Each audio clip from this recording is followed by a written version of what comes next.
morning, everybody. Welcome to another episode of The Breakdown. Today is Sunday, September 17th, 2023. That's not a good sign right out of the gates. My name is Dave Pike. I'm your host. We have a lot to talk about tonight. It's been a busy week in the politics, and there's been some, let's just call it like it is right out of the bat. There's been some bullshit. We're going to try to sort through some of that, but we have a couple other stories that we're going to sort through as well as we go through the evening. This is going to be, I'm going to warn you in advance, this is going to be a little bit of a video heavy show. We have a lot of clips that deserve to be played in their fulsomeness. So we're going to be doing that. And it's going to be good. So your patience on that. There is one clip, and I think you probably know which one I'm talking about already, that has some pauses. It has some dead air. I'm fairly confident that we don't have the technical issues tonight. So when we get to that clip and you hear the dead air, we'll give you some warning. But promise, it's not us. It's something else entirely. To begin the evening, we got to talk about further blowback on the UCP's pause on renewables, the renewables moratorium. A news story came out a little while ago. Talked about the feedback that the Alberta Utilities Commission has been receiving about their decision, maybe their decision, really more Danielle Smith's decision, it sounds like, and maybe not even Danielle Smith's decision, because increasingly, she doesn't seem to know why she made that decision. She blamed the AUC, wasn't them. She blamed the other body in charge of the electricities in Alberta. It wasn't them. She tried to blame the rural municipalities of Alberta, and it wasn't them. So Danielle Smith, she can't seem to remember who told her that this decision was a good idea. But the feedback has been overwhelming. 609 pages of feedback, amounting to hundreds of letters from stakeholders in industry condemning the moratorium, including heavy-hitting companies, multiple municipalities. We're talking about some small towns. We're also talking about some big towns, some bigger cities, maybe even the capital city of Edmonton. There's a lot of people who are really unhappy with the moratorium, who don't believe that it's necessary. And there's a lot of people who are criticizing the way that the moratorium's being handled. Last episode, we talked about the fact that there were a few people that were added in. There are a few details, that were added in. They gave some, hey, in the interim, here's the vague rules that we're going to give you. The government gave the AUC until the end of March to review all of the concerns. The biggest ones being the financial guarantee for the cleanup after any sort of renewable power plant. Danielle Smith loves to talk about the wind tower is as tall as the Calgary Tower, and she loves to talk about the big concrete bases that are required. But the thing is that none of those things pollute. You just pick them up and carry them away. Now, obviously, that's an oversimplification because we're talking about some pretty big towers and we're talking about a lot of concrete, but it's not like it's leaching into the ground or the groundwater or anything like that. It's just concrete. The commission further shook industry confidence when it announced a swath of these are the information requirements for new renewable energy project applications. And these came even before it started the inquiry. So the way it was supposed to work was the AUC was supposed to say, we got to talk to people about what they want. What are the rules? How should we do this? How do we deal with the cleanup? How do we deal with the unsightly nature of solar panels and wind turbines? How do we address the pristine views? How do we deal with all of that? Well, they needed to have an inquiry in order to do those things. And yet they released these interim rules before they talked to any of the stakeholders about how it would be best to address them. So there's more and more confusion that continues to go on with the whole renewables moratorium, but there's a lot of people, including investors, who are extremely unhappy with it. On our last episode, we talked to an energy lawyer who made it very clear that she was aware of at least one major project that said, if Alberta's going to be like this, we'll head to Texas. And when Texas is preferable to Alberta, maybe it's time to think about maybe doing some things a little bit differently. But one of the big reasons that Daniel Smith has cited and has alluded to is, hey, you know what? It's the emissions. We got to deal with we got to, if the feds, they put in their emissions cap, it's going to be a production cap. And so we can't have these emission reductions. Although there was some interesting polling that came out, because in not one but two polls, it suggested that a majority, albeit a slim majority, of Albertans thought, hey, maybe some emissions caps are a good idea. Leger found 57% of respondents were at least somewhat in favor. Research Co., which is the second polling company, they found that 62% were in favor. So that's not nothing. I mean, Daniel Smith continually likes to say, hey, you know what? We can't have these emission reductions. People won't like them. But apparently, some people will, in fact, like them. Moving on from there, I don't know if our friend Ziad is listening tonight. I imagine he probably has some thoughts on this. Hope maybe he joins in on the open mic. Maybe he doesn't. We'll have to see. But one of the things that Ziad potentially could be talking about is the ongoing issue with the children's Tylenol, because the Tylenol story that never seems to end just continues to not want to end for one reason or another. The latest update that we got is the Edmonton Journal had been looking around, had been talking to a bunch of provinces. Post Media had been talking to a bunch of provinces. One of the big things that Danielle Smith had said when she's announced she was spending $80 million of taxpayers' money on Tylenol that it turned out wasn't needed, to be made by a company that didn't actually make the product, was that, yeah, you know what? We're going to spend $80 million. We have to buy in bulk because we're asking them to make this product that they don't really actually make. But it's cool because, you know what? All of the other provinces, we've talked to the provinces, so many provinces, they are super invested in making sure that they get their hands on some of this super great Turkish Tylenol and ibuprofen. They're lining up. We're not going to have any problem selling it. Turns out we have a big problem selling it. So much so that, in fact, Health Minister Adriana LaGrange announced that they were no longer looking to sell Alberta's surplus children's medication to other provinces, who indicated a lack of demand. There's no demand for it. Because, as predicted, the companies that make the regular stuff, not the glass bottles that people are unfamiliar with, people like Motrin, the people like Tylenol, they got their supply issues sorted out.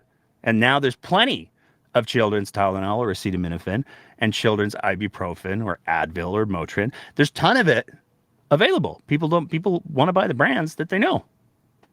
Unsurprisingly, provinces don't want to buy. So now Alberta is left with $80 million of this knockoff Tylenol and ibuprofen that nobody wants to buy. So that's super great because it's got expiry dates. Moving on from there. Western Standard. Oh, they had a scoop. The biggest scoop in the history of scoops. If you can't tell already, I'm being a little bit facetious.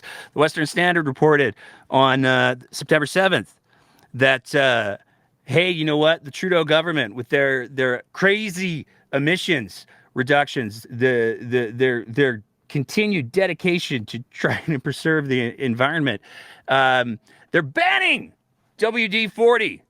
It'll be banned in Canada to save the environment. Let's pick a beloved product that many people use. I've definitely used WD-40 quite regularly.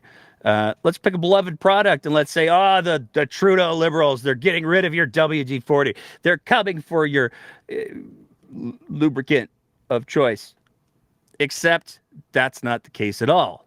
Because as it turns out, WD-40 actually had to issue a statement because there was so much social media frenzy over this notion that people weren't going to be able to get their WD-40 anymore. It wasn't going to be a thing.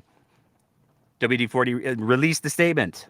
It has recently come to our attention that false information is circulating online. The WD-40 brand products are being banned in Canada. This is not a true statement. Although there are currently regulatory changes taking place in Canada, we have been aware of these regulatory changes and have been preparing for them for some time. All WD-40 products, including WD-40 Multi-Use Spray, WD-40 Specialist, and 3-in-1 brands will be compliant with the new regulations as of January 1st, 2024. Our products will remain on Canadian store shelves and continue to solve problems in workshops, factories, and homes. So again, we have the Western standard, the lower standard, call it what you will, coming out with these outlandish claims, trying to get people upset, almost as if it's politically motivated. It's worth remembering the Western Standard is the same outlet, media source. I'm not sure what to call it. Propaganda machine. I don't know. They're the same group that released a story, in fact, written by the same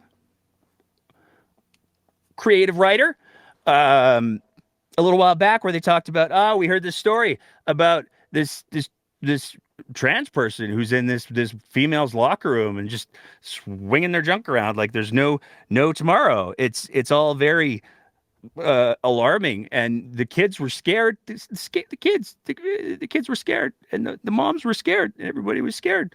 And then the Calgary police came out and said never happened. Western Standard has a bit of a history of, let's go with creative writing, perhaps. I think that's a reasonable statement to make. But here's the kicker, because of course both of those stories, of course they were written by the exact same creative writer. A gentleman named Arthur C. Green. Arthur's an interesting cat in that he has some, let's go with unusual hobbies. Some people might consider them normal. I don't think most people would. I think a lot of people would consider them wildly disrespectful. One of the things that we learned when we did our walk along with the street cats a couple years ago was, if you're going to talk about issues of homelessness or houselessness, if you're going to talk about issues of drug use, public drug use, one of the things that's critically important is to be respectful of the people who are going through those situations, the people who are experiencing the houselessness, the people who are experiencing the homelessness, the people who are experiencing the addiction. You have to be respectful of them. You shouldn't stigmatize them. You shouldn't try to use them to get attention. And yet, that is exactly how Arthur spends his free time. This is just a little bit of a rollback. Now, we are the ones who took the steps of removing the faces that were visible in the pictures. Arthur didn't do that. Arthur loves to post the faces of people who are dealing with these sorts of social issues, who are dealing with mental health crisis. He loves to roam the streets of Edmonton. I wish I was making this up, but I'm not. Arthur loves to roam the streets of Edmonton and take pictures of people who are experiencing incredible hardship. And then he tags all of the big politicians in these posts, almost as if he was using it to build his own profile, almost as if he was using it to try to get attention for himself. Well, it looks like all of Arthur's creative writing and his shitposting of people experiencing legitimate social crisis and legitimate mental health crisis has finally paid off, at least for him. Because this week, the man who likes to manufacture, it seems, news stories to inflame people announced, I have accepted a position with the government of Alberta as the new press secretary for Deputy Premier Mike Ellis and Public Safety and Emergency Services. I'm extremely excited to get to work for Albertans on Monday. So you have here a journalist who has been exploiting people experiencing houselessness and homelessness for clicks, for attention. He appears to, let's go with, be extremely loose with the facts, which if you're doing a podcast that uses puppets, you could probably get away with a little bit. But if you're presenting yourself as a legitimate journalist, probably isn't the best way to go. But nonetheless, here's Arthur, the new press secretary for the deputy premier. Because, of course, if the UCP is going to pluck someone out of the ether to be a press secretary, it's going to be somebody with a record like that. But speaking of UCP and provincial government media, we got a taste of a new thing. As if your province, your premier, wasn't quite enough to get your fix of Danielle Smith using words. The government of Alberta announced that your taxpayer dollars are now going towards a new program called Alberta Update, which will be running when the legislature is in session. It'll be running every week. When the legislature is not in session, it'll be running every second week. And it's literally hosted by one of Danielle Smith's employees, because of course it is. It is the UCP Alberta government propaganda hour. And if you sat through the first episode, it was nothing more than talking points and one-liners and the host saying, very well said, very well said. That was kind of his whole repeated line. We're looking forward to putting together a greatest hits clip of the host using the platitudes and pumping the tires of all of the ministers that they have on the show. And they had a few ministers on the show. But leading the show, starting the whole thing, was Danielle Smith. And she was talking about some of the things, among other things. She was talking about, hey, you know what? Here's some things that we have to look forward to in the legislative session. And we wanted to highlight one of the things that she talks about, but at the same time, it's the first 10 seconds that really are just chef's kiss. We have a new health minister, Adriana LaGrange, who brings just a wealth of knowledge to the role, having been in education before, which is a very complex, large ministry. She's going to be bringing forward some reforms in the fall that will allow us to restructure healthcare so that it works so much better than it does right now. I'm very excited about that. Now, there's a lot to unpack in that clip. I mean, first of all, I love Adriana LaGrange. Just a wealth of knowledge, a wealth of knowledge. Adriana LaGrange, who couldn't even remember how it was that she found herself in a position where she gave one of her constituents and donors a huge contract when kids were doing back to school masks. Adriana LaGrange, who's so on the ball, she couldn't remember, neither could her staff for that matter, how it was that the pamphlet for that one company crossed her desk when there were literally plenty of other Alberta companies who actually made the masks here in Alberta who had put up bids at a better price point. How is it that one company got a huge chunk of the mask money that was put forward to put kids back to school during the peak of COVID? Couldn't remember how to do it, but she brings a wealth of knowledge from a very complex. But the other piece is interesting is Danielle Smith has been very, very clear. She said it on her radio show. She's saying it again here. She's got some things in mind for healthcare. A lot of people looked at the Dynalife scandal and they said, hey, maybe that's the learning point, that perhaps privatizing healthcare isn't that great. Danielle Smith's reaction was, no, we're just stabilizing it. But really what we need to do is privatize more.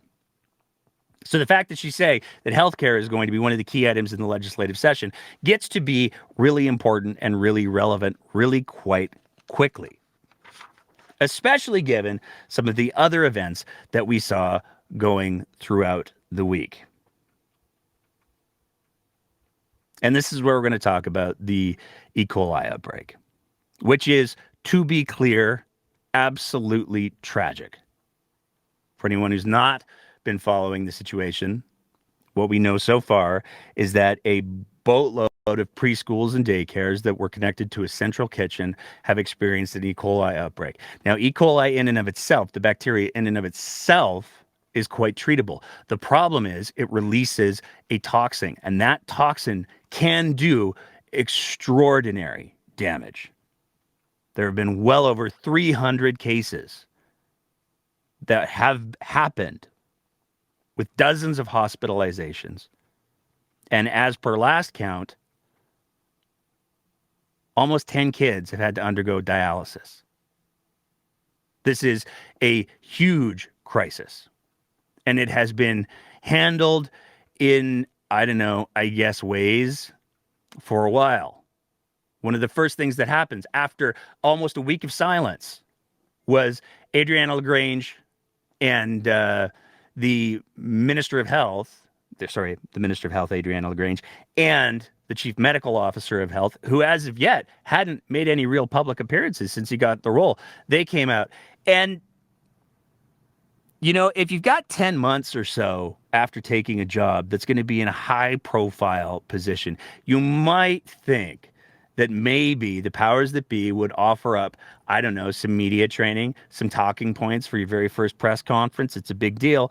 But what we saw in the first press conference was anything but.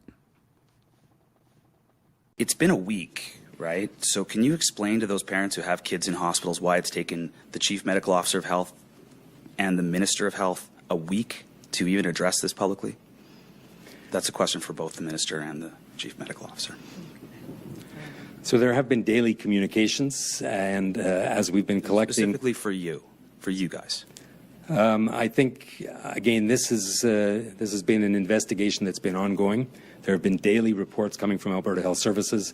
Minister LaGrange and myself have been following this extremely closely, and at this point we felt that it was prudent and appropriate for us to appear here and to speak to Albertans and to answer your questions. But we didn't feel that there was urgency to do that up until this point. We didn't feel there was urgency to do that up until this point. You'd almost think it couldn't get worse in the initial response from the government, but we managed to roll out the cliches as well. We saw tweets from both Adriana LaGrange and Danielle Smith just 2 days prior to that press conference, where it was all about the thoughts and prayers. We're sending thoughts and prayers. Not quite good enough. Not by a long shot. Because here's the problem with saying things like thoughts and prayers. One of the big problems with saying things like thoughts and prayers is, first of all, you're making it about you. Well, here's what I'm doing. I'm doing the one thing that, my thoughts, I'm experiencing those. So those are super valuable to everyone external to me. Also, my prayers are the same. So I'm doing things for me is really what thoughts and prayers are all about. It is a lazy way to say, I'm doing the absolute bare minimum, perhaps even less, but I'm using words to make it sound like I care. And it wasn't good enough for a whole bunch of different reasons. The parents of some of the kids who were affected came forth with a letter that was published in Global, and they said, hey, not good enough. What are you going to do? On September 14th, this was published. And the parents very justifiably described in painful detail what it was that some of these kids were experiencing. This is one of the quotes from the letter. Surely the suffering of our children merits more communication than a single tweet. It's important to realize that the last 3 to 4 years, we've kind of been dealing with this greater awareness of public health stuffs because of this pandemic thing that was going on. And I don't think that it's unreasonable for people who are affected by a major public health situation. It's worth noting that this outbreak is already being labeled as one of the worst E. coli outbreaks in the history of not just Alberta, but the country. And it's an outbreak that almost exclusively, in the primary infections at least, has been affecting kids. Now, of course, there's secondary infections now as well, and we're starting to hear about how that's affecting the elderly, as well as more kids. But a single tweet, obviously, isn't good enough. And some of the language is absolutely heartbreaking from this letter. And so it came to pass that Danielle Smith decided to hold a press conference. And there were a couple of things that came out of the press conference. And yeah, we're going to do the moment. We're going to get into the moment. But before we do, one of the most fascinating quotes that came from Danielle Smith was this one. First time that they've heard from you, and we've heard from parents that has been very difficult from them, that they have wanted this from you and they have wanted it sooner than 2 weeks into this. How do you respond to that? Well, I do have to take the advice of my health minister. And in these cases, a couple of things come to mind. Number one is we know, because of what we've gone through with the previous health emergency, that politicians cannot be directing these investigations. Politicians cannot be interfering in health orders. If politicians interfere in health orders, they can be rendered illegal. So we have to make sure that we're deferring to the medical officer of health and allowing him the latitude to inspect and make the decisions he needs to on closures and in guiding the process for when reopening can occur.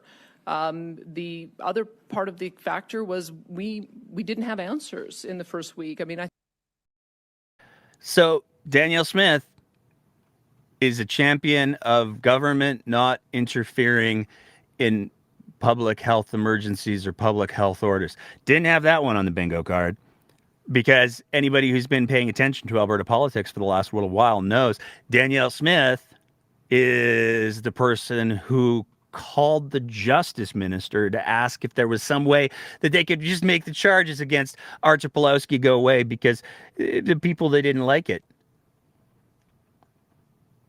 Danielle Smith ran her entire leadership campaign in no small part based on the idea that, you know, you just can't leave it up to these doctors and these public health experts. They just go ahead with their science and they get all out of control. So for Danielle Smith to stand up in front of a camera and say, you know what, politicians can't interfere, is a pretty bold choice, given who brought her to the proverbial premier's dance. There's no question that there's a good chunk of her base that said, wait, what?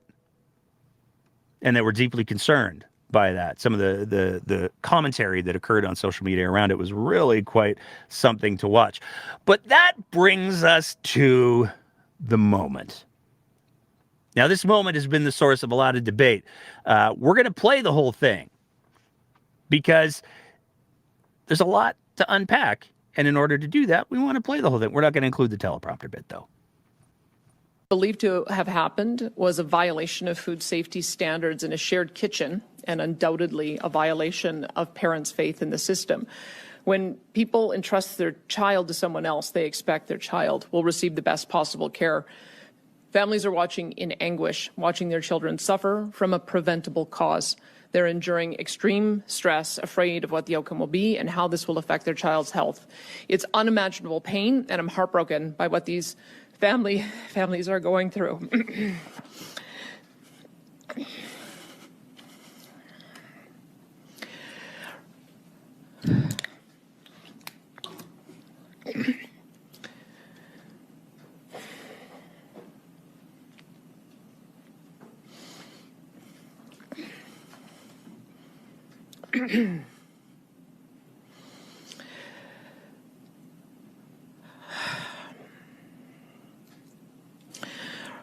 Right now, the most important comfort I can offer is the promise that each sick child is getting the best possible care. And I would just like to thank all of the medical professionals who have been doing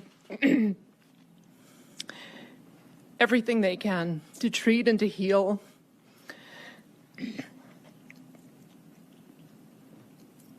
and to comfort these children and their families. I know that each affected family and all Albertans want to know what the root cause of the outbreak is. So there's a lot to unpack in that clip. At the end of the day, there's been a lot of people who have questioned, let's go with the sincerity of some of those pauses. There's been a lot of people who have questioned how sincere, how real, how heartfelt the emotions were that caused Danielle Smith to pause like that. And there's a lot of people who have dissected it in a lot of different ways. There's a lot of people who have said, hey, you know what? That was a great way for her to make herself appear. Like, oh, she just cared so much. She was overwhelmed in the moment, but she hit the ground running real quick after. There's a lot of people who have said, hey, you know what? I think that this was the first time that Danielle Smith has really, understood what responsibility is. And she was overwhelmed by that. She's starting to understand what the job is. But here's the thing, and I'm speaking for myself here. I'm not sure that she gets to do that. I'm not sure that the leader of a province who has the track record that Danielle Smith has gets to have her little emotional moment on camera to show just how human she is. Because with Danielle Smith's public life, she has left us no shortage of moments where there has been human suffering. And she has responded with far less than heartfelt empathy. Here's one of those moments. This is a tweet from years ago. So, maybe she's learned some things since then. But this is from 2012. Danielle Smith said, we all know thorough cooking kills E. coli. What a waste. Is there no way to cook it so it's safe and feed the hungry? So if we have tainted beef, if there's beef that's been contaminated with E. coli, can't we just cook it and give it to the people? Isn't that just okay? Which is a profoundly, let's go with poorly informed approach. Because yes, while cooking it does potentially kill the bacteria, the toxins remain the problem. But it's 2012. It's been a long time. It's not like she's recently demonstrated a particular willingness to violate health rules. Oh, wait, yeah, there was that photo, wasn't there, of her doing the dishwashing, where people who work in kitchens pointed out that there were multiple health. Again, the authenticity of the moment is somewhat questionable because she's washing dishes, but she doesn't appear to be in any way near any kind of water. But there's a lot of people who work in kitchens who pointed out there's multiple violations that exist in that photo there. And that photo is just from a couple months ago.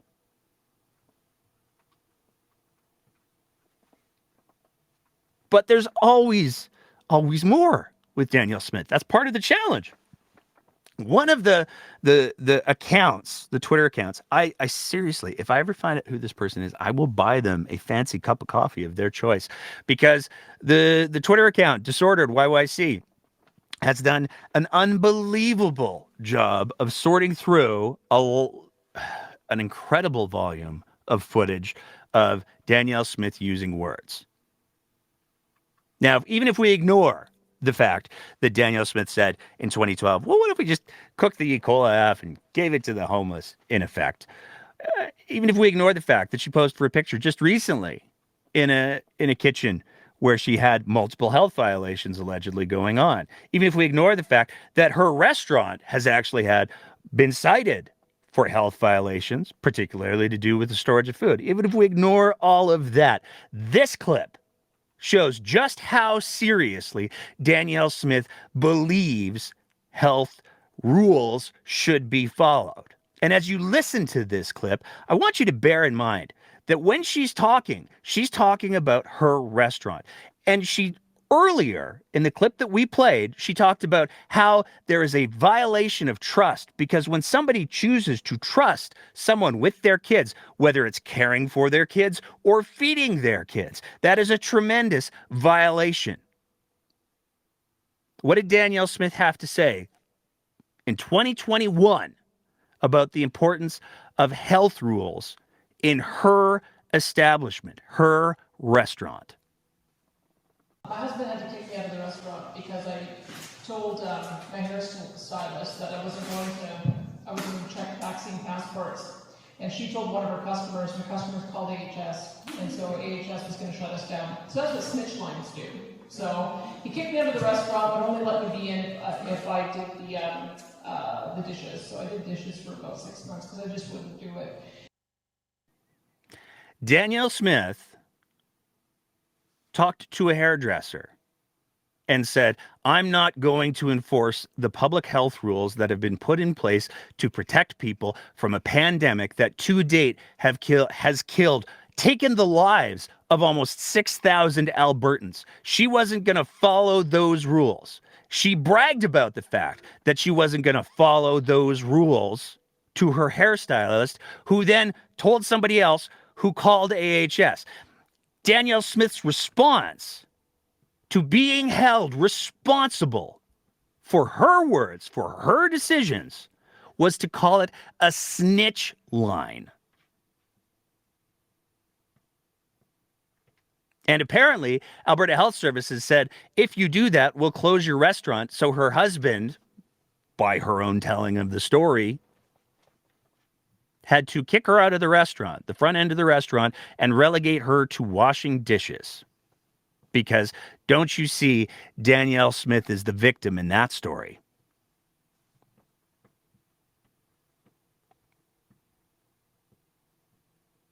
But of course, there's still more. Because on Friday night, we got news that the province had announced that there were going to be additional closures. There were, in fact, going to be 6 more closures.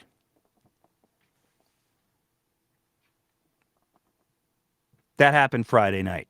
So on Friday during the day, we had the heartfelt press conference from Danielle Smith where she had her moment of empathy for the victims of what she called a preventable situation, had people only followed health rules, like she deliberately chose not to during the pandemic, like she bragged about not to following during the pandemic, like she campaigned on not following during the pandemic. If only people had followed the rules and this preventable tragedy hadn't happened, and she was so deeply affected by it. That was the press conference on Friday afternoon. Friday night, late in the evening, Adriana LaGrange announces the Chief Medical Officer of Health has identified 6 additional places that need to be closed. So you might ask yourself, would Danielle Smith have been appraised of that? Of course she would have. If they were going to close 6 more preschools, of course they would have told Danielle Smith, hey, you know what? We've had to do this thing. What was Danielle Smith doing on Friday after her press conference? She was doing this. Throwing around high fives and cracking kegs in Olds. Now, how do we know that this picture came from Friday? Because it was posted at 7:57 in the morning on Saturday, referring to the night before. Now, there was radio silence from Danielle Smith on all of this up until the next day. On the 17th, Danielle Smith finally posted her pictures of her wonderful celebration at Oldstoberfest. She posted that this morning. It's almost as if she wanted it to seem like maybe she was there on Saturday. Maybe there was some distance between the time period where she had her emotional moments on live television and her raucous celebration full of high fives and tapping kegs. There's been no shortage of people that have pointed out that Danielle Smith could have very easily gone to some of the hospitals, some of the places where the kids are still being actively treated, kids who may have to be on dialysis for the rest of their lives.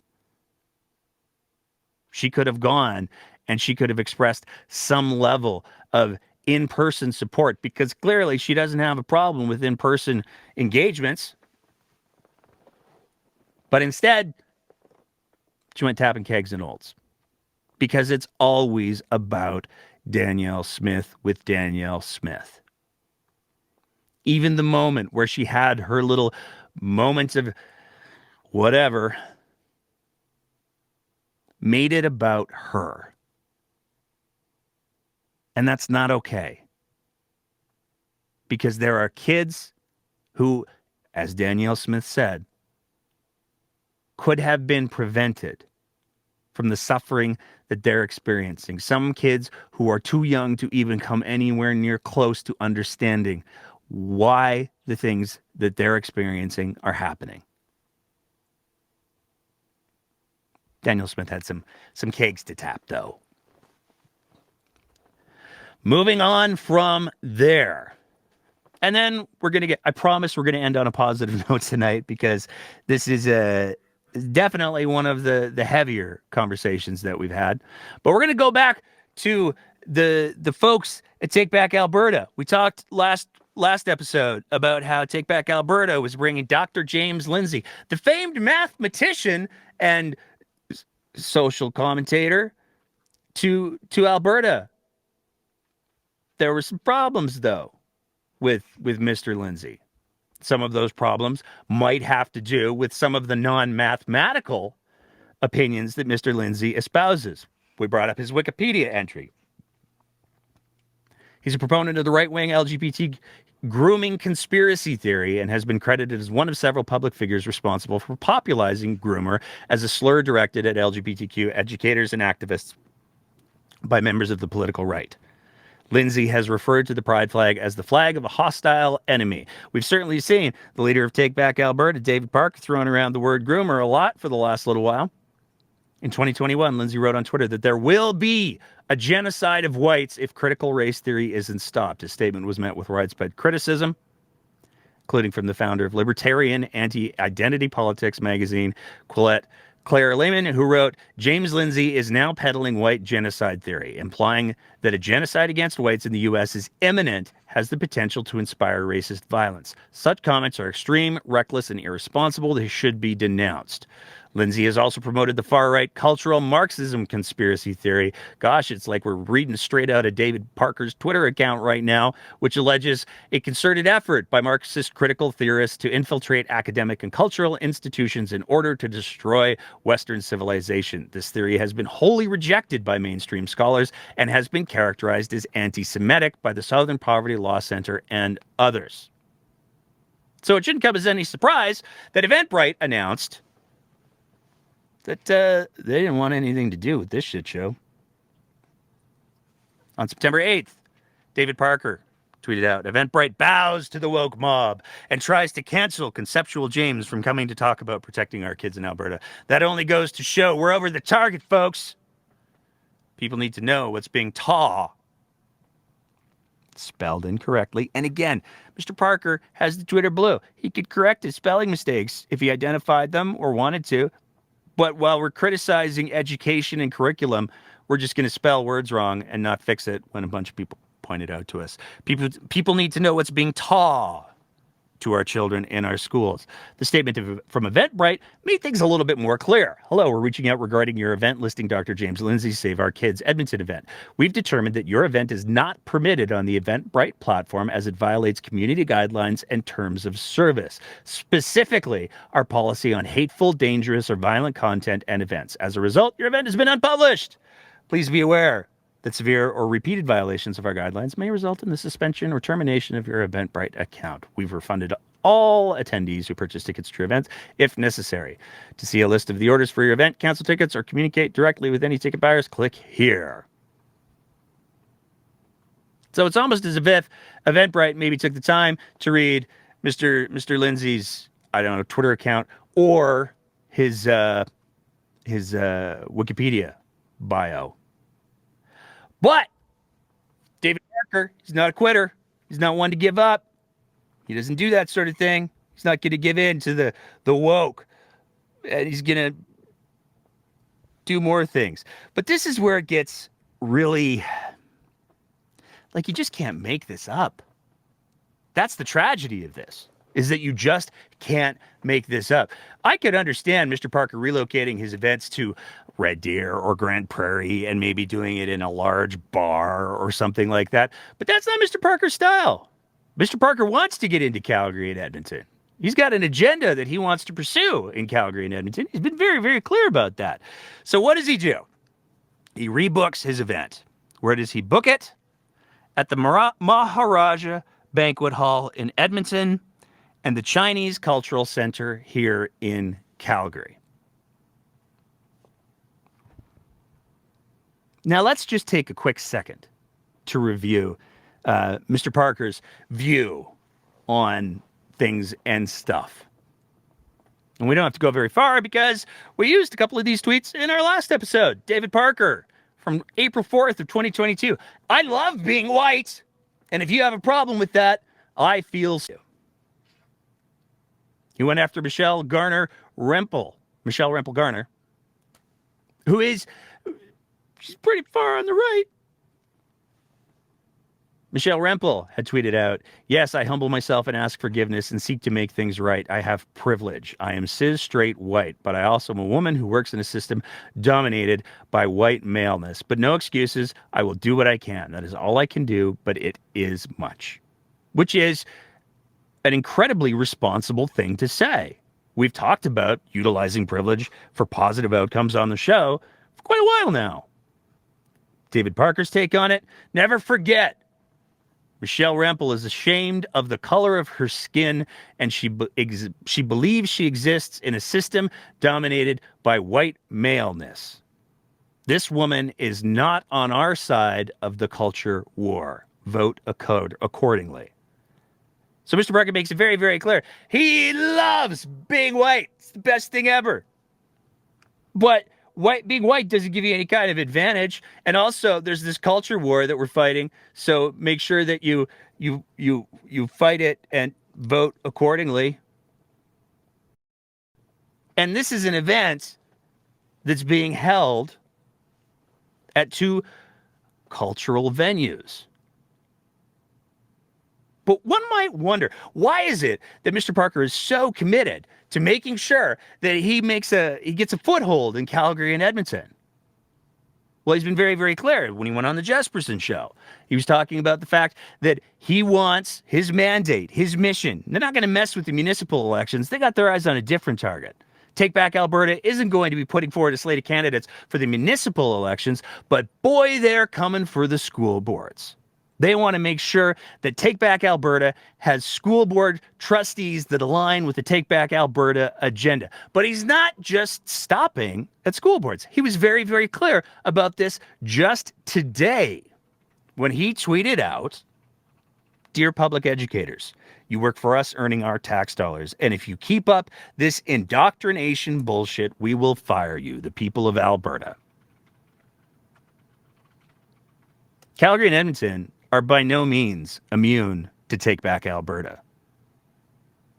David Parker has made it excessively clear that he has a deep investment in taking over not just the Catholic education system, but the public education system as well. Now, all of that being said, we're just going to throw this graphic here that we had of Mr. Parker's tweets where he talks about the culture wars and he talks about loving being white. And then we're just going to throw this graphic up here. Oh, gosh, how did that end up there? It appears to be the contact information for the Chinese Cultural Center and the contact information for the Maharaja Banquet Hall. How did that end up on our screen like that? Boy, it sure would be a tragedy, an absolute shame if people used these two screens worth of information to, I don't know, send emails to the two venues and let them know that maybe David Parker's purely using their venues, possibly, I don't know, I'm not saying this is what he's doing, but that he's maybe using those venues as a shield so that he can perpetuate the views of Mr. Lindsay and his fears and concerns about a white genocide and how there's no such thing as any sort of white privilege and critical race theory, which at its core only teaches that there's different things that can impact a person's standing in life. And guess what? Race can absolutely be one of them. Nothing controversial there. But that's what David Parker is going to war with in his culture wars. It's important to note that his culture wars are gaining some ground because this policy, among a few others we're going to talk about next episode, came out. David Parker's made it very clear he wants to take over the rest of the UCP board. He's already got half of the board that was elected at the last UCP AGM. David Parker showed up with 900 voters. He's not to be trifled with. We make a lot of fun of him because, I mean, the turtlenecks are just such fertile ground for jokes. But he does know how to organize. This is one of the policies that's being voted on. And when I talk about being voted on, let me just explain for a sec. One of the things that the UCP does, and most political parties do, is they have a list of a boatload of different policies that have been brought forward by the membership. Those policies have been approved by the policy committee. And then they say to the membership, okay, we only got a little bit of time because Danielle's got some speeches. We're going to give out some awards. It's a whole event. So we have a limited time of what could be voted on. So what we'd like you to do is rank which policies you think are the most important. So this is not a draft policy. This is an accepted policy. The importance of it is being debated by the UCP membership. The United Conservative Party believes that the government of Alberta should require teachers, schools, and school boards seek parent-guardian written consent prior to changing the name and or pronouns used by students under the age of 16.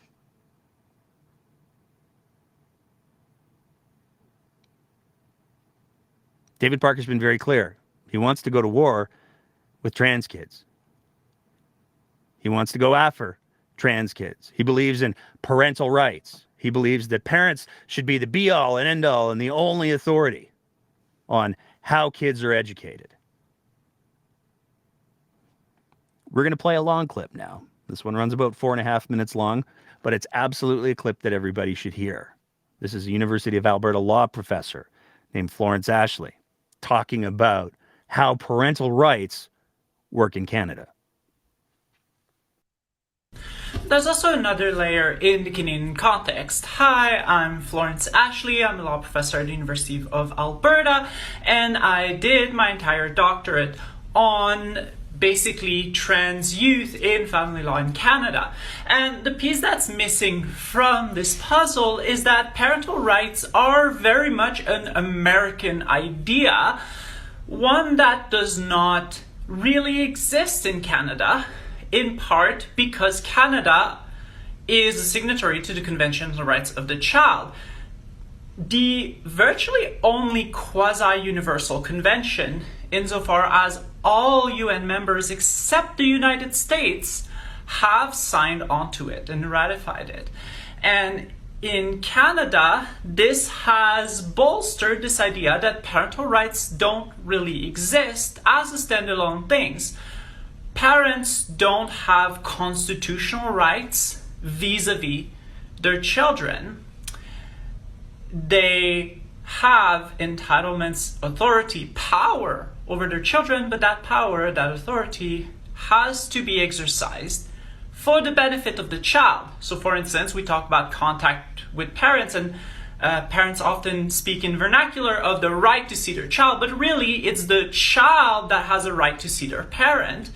And that right ceases the moment it's not beneficial to them. It is not a right of the parent. It is a right of the child that the parents exercise. And that is how we generally think of things in Canada. And so by using the language of children's right, they are adopting wholesale US-based narrative and ideology, one that is not new, one that is not new in Canada either. It was used in the past for a bunch of stuff, including objection to things around abortion and birth control for minors, around sexual orientation and sexual education, all of that. But it is a distinctively US narrative, and one that does not make much legal sense in Canada. To the extent that there's such a thing as parental rights in Canada, it's purely in a kind of vernacular sense. not in any sort of real substantive legal sense, and certainly not in a constitutional sense. So these arguments are counterbolics. What has to be determinative is the best interest of the child. That is how it's always been in Canadian law when it comes to things that impact children to this degree. And there's very clear precedent around it, and also a lot of law that speaks to the significant autonomy that youth have. In fact, more often than not, they are granted more autonomy when they disagree with their parents, because courts have a sense that they are less likely to be having that view really just as kind of an extension of their parents. So oftentimes there are concerns that parents are essentially using their children as mouthpieces, and in fact the rights being claimed by children are actually the parental views and not really necessarily the genuine views of the child, a concern that is partly is much less there when the child disagrees with the parent. Of course, it's a lot more complicated, it's a lot more nuanced, but that's kind of the rundown. So when people tell you, what about parental rights? You tell them, there's no such thing. There are children's rights. Children's rights to have their best interests be paramount in any decision concerning them. And the moment that parental involvement in parental decisions diverges from that, parents lose their authority and entitlement. And that is the right thing to do if you want to protect children in any way, shape, or form. So there it is. It's pretty straightforward. There's no such thing as parental rights in Canada, and there really shouldn't be, because the rights of the kid, the best interest of the kid, should be the overriding factor. And here's the hard truth that a lot of people, including apparently David Parker, don't want to hear. Sometimes parents get it wrong. Sometimes parents don't know what's best for their kids because they're bringing their own baggage or their own trauma or their own whatever to the table, and they're not able to see past their own, quite frankly, bullshit and put their child's best interests first. But in Canada, as a country, we have agreed that it's kids' best interests that should be put first. And here's the big thing. Here's the amazing thing. And this is why I promised we were going to end it on a positive note tonight before we open it up to the open mic, because then God knows what's going to happen. But when people show up and they elect people who run on Canadian values, not American values, they run on Canadian values. Canadian values like the ones that are represented in the Charter of Rights and Freedom. Canadian values like protecting people from discrimination based on race, sex, age, skin color, religion, or not. Because you can choose in Canada to be religious or not. That's still protected under the Charter. Disability or sexual orientation. Equality rights are absolutely at the core of the Charter. And it's important to realize that when we talk about things like corporate law, when we talk about things like workplaces, ignoring a person is absolutely considered harassment and discrimination. Refusing to acknowledge a person is considered a form of discrimination. Not using a person's name is considered a form of discrimination. It's that simple. And if a kid isn't comfortable, I've said it so many times on this show before, and I'm going to keep saying it. If a kid isn't comfortable having that conversation with their parents about who they are, it is the parents who are responsible for that. Because if you're going to make the argument that the parents are the be-all and the end-all, it is the parents' responsibility to build that relationship with their kid. And if they have failed to do so, it is not on the kid. That kid should still be supported and treated in a non-discriminatory way by the institutions that they're part of, including public schools. If you support and if you vote for people who hold those Canadian values to be true, not these American ones that Mr. Parker continually tries to import and is trying to literally import by bringing in his mathematician who has social views. Some pretty amazing things can happen. The town of Strathmore has a pretty, let's go with, complicated reputation in the province of Alberta. There's a lot of people who view Strathmore as the town of the rednecks, the ignorant, the undereducated. Well, the town of Strathmore voted to put a pride crosswalk in front of the town's municipal building by a majority, and a significant one. But there were two people on the council. Now, we're not going to play their clips because it's my show, and we're not going to give them the airtime because they were saying stupid arguments, and we try to avoid those here. But there were two town councillors who made the argument. One of them was like, oh, it's Marxism. It's not Marxist. If you take a look at who was persecuted by the Soviets,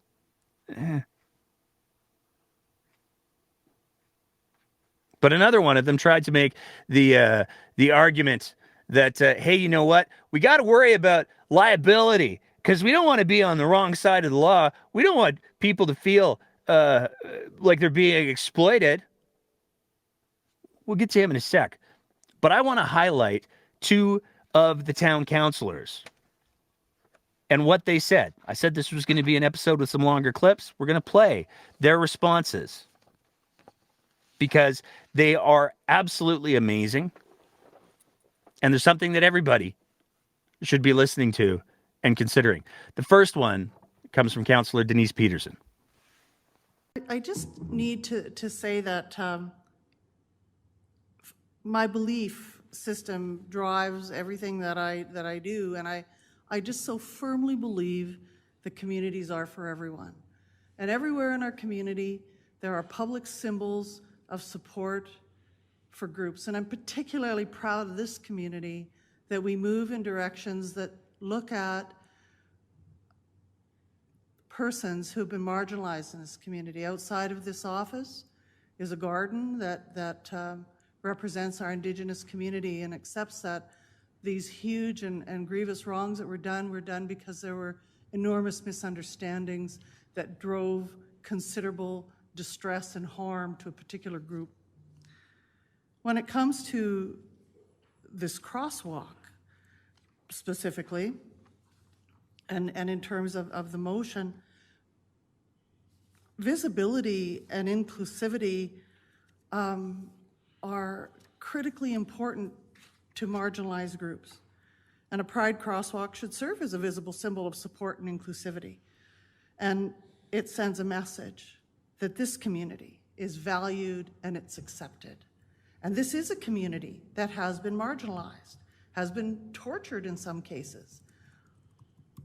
I think it's really useful to think about the fact that Canada, the government of Canada, our liberal democracy, has just warned Canadians to not go to certain states in our neighboring country because it's dangerous for people of the LGBTQS2 community to travel to these places.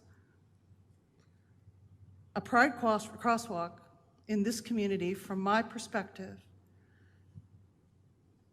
inspires hope, and I think it encourages and fulfills advocacy that responsible officials, elected officials, have an obligation to speak to in every instance that it comes before us in order to make sure that communities are for everyone. Councillor Wiley speaks to my heart. You thought I was done, didn't you? I did. Councillor Wiley speaks to my heart when he talks about Solzhenitsyn and the Gulag Archipelago, because it stands as one of my favorite books, and it contains one of my favorite quotes.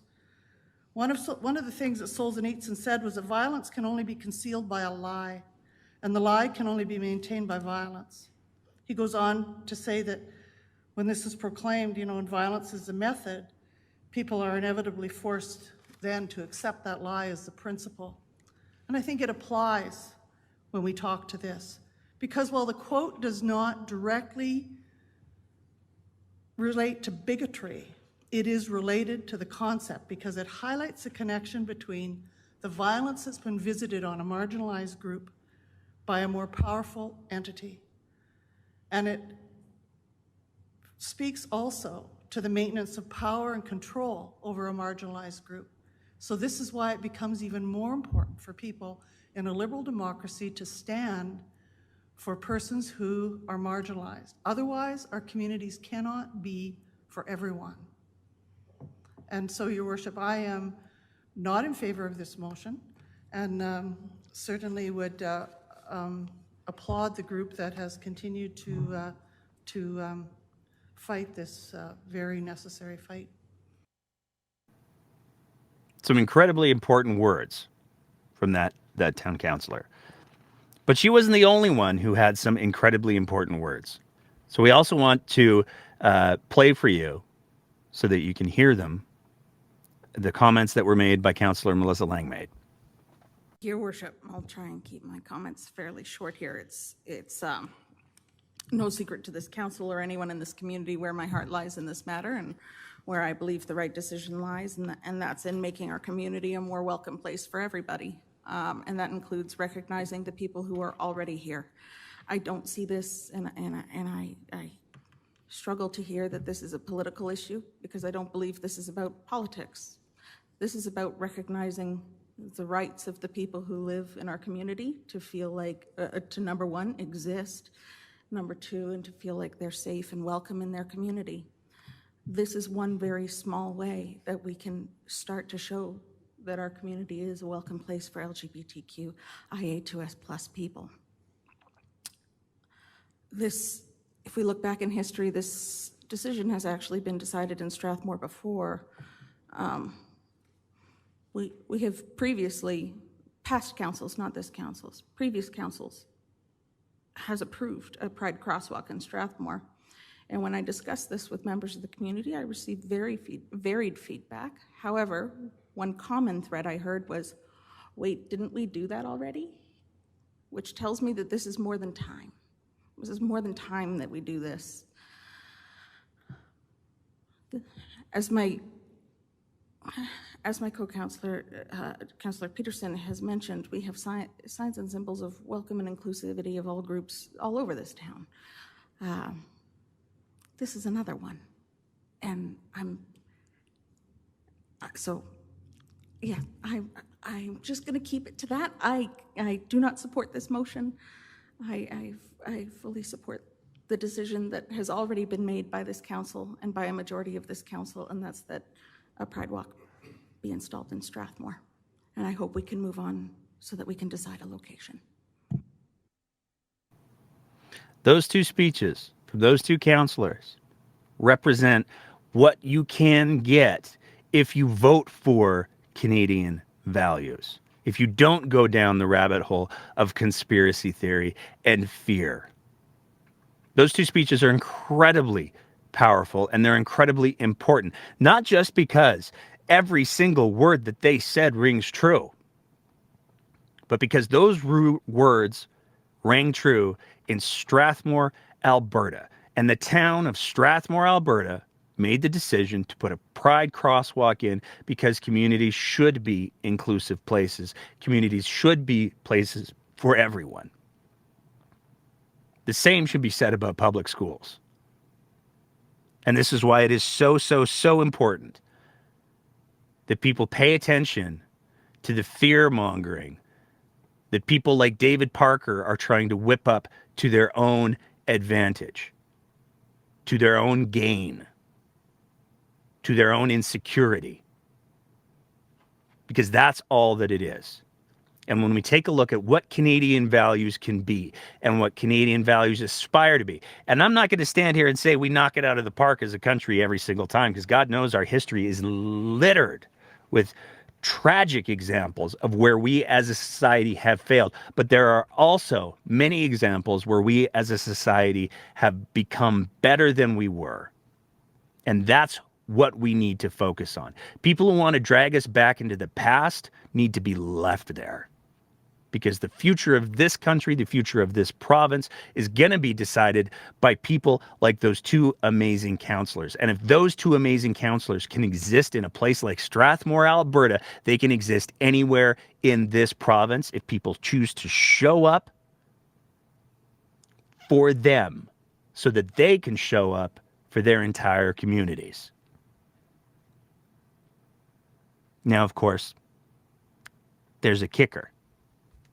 Because there always is. Because there's always these patterns that seem to emerge. Because when we take a look at one of the councillors in Strathmore who spoke about the risks that could be, the legal risks, my God, the legal risks that could be associated. We wouldn't want to expose anyone to any sort of legal risks. We wouldn't want to run afoul of the legal system. Well, we're talking about Jason Montgomery. Jason Montgomery, of course, being the Strathmore Town Councillor who faces charges of sexual assault, extortion, and criminal harassment. I'll read from the article here.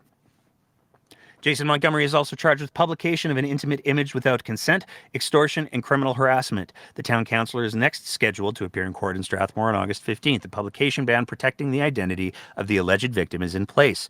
Via written statement, the town of Strathmore says it's aware of the charges against Montgomery. Why is it that it always seems to be the people who want to control other people behave like they believe it's their inherent right to control other people? And the people who just want to let everybody live and let live don't seem to be doing any of those things. Now, I probably should say that these are charges and he hasn't been proven guilty in a court of law and rana. But the reality is, over and over and over, we see that the people who are most against other people simply having access to the same rights, simply being able to enjoy the same sense of community that they do, those are the ones that seem to be willing to step over all of the lines. Support people like those two councillors that we played for you tonight. And with that, before we open it up to the open mic, we're going to bring in, because God knows the middle-aged white guy pontificating on Danielle Smith's moments of whatever that was is gonna. Let's just bring it out now. There you go. I can't speak for women in politics. I'm not going to speak for women in politics. Instead, I'm going to get a woman in politics to do that because that's much safer, I think, for probably everybody. And with that, I'm excited to welcome back to the show, friend of the show and Politico, Sarah Biggs. Sarah, how are you doing tonight? I'm good. How are you? I'm doing fantastic. I'm just gonna drop the background in there. Sarah, I want to start. Danielle Smith. I mean, here's my thing. This is I'm gonna throw my little line out, and then I'm gonna get your thoughts on the Danielle Smith. I don't know. Some people might call it a performance, but I want to hear your words in a sec. Here's my big beef with this. It seems to me that Danielle Smith isn't just part of a culture that places individual freedoms ahead of everything else, including the suffering of others. It seems to me that it's not just that. Danielle Smith, and I played the clip where during her campaign for leadership, she talked about how, you know what, there are these health rules in place for my restaurants. And I said, to hell with them. And then somebody went and reported me. Can you even believe it? And my husband made me wash dishes. I'm the victim here. She has fostered that culture of placing individual freedoms ahead of literally everything else. Consequences be damned. That being said, Sarah, Danielle Smith stood up. She touched her heart. She opened a bottle of water. Didn't drink anything from it. Do with that what you will. What'd you make of it all? Deflated balloon. Look, you know, when I was, Friday was a little crazy, but I caught glimpses of it and I was like, okay, so there's two things. It's either they told her to use that tone and go on with it, that it would work, or two, she fucked around and she found out. So the latter, probably not as possible as, the first option. But if it was executed, it was not well executed, because we saw that there was some partying happening on the very same day. It took her how many days? 12 days to come out. And then we were fed with I don't believe that politicians should interfere with public health orders kind of justification. I had to listen to it 5 times because I thought I thought I was losing my mind. But she is fostering, but she is also being used as a tool to foster and farm rage, that side of the politicals. Like, they kicked the Overton window, and then they brought Daniel Smith in because people they have managed to culture that anger and make it extremely powerful. Because usually we're Canadians, we don't fight. Like, they think they're in World War II, and they think there's a culture war and everything in between. But yes, there is now, because they decided to make it so, because in their messaging, because of, like, did you see what happened Red Deer today? Like, what the fuck? Don't tell me it's not a Christo-fascist agenda. Like, there were people on crosses. I respect every religion, but don't try to tell me that you're trying to protect the kids when you're putting yourself on the cross and you are trying to represent the religion that has the most sexual abuse and cultural destruction that we have seen a very, very, very long time in history. So there's a little bit of a false narrative today. There's always a false narrative, but I think they're using her as a tool as well, because we've seen the tweet on Friday. They were like, "This is your warning." After the Danielle Smith announcement saying that she doesn't believe that CMOH should listen to politicians, because after that they are not in a position to continue with prosecutions and whatnot, because everybody's getting tough on crime. Yeah, she's a tool. So I'm gonna find that image here, because for context, I think it's probably important. So, but what do you make of the choice?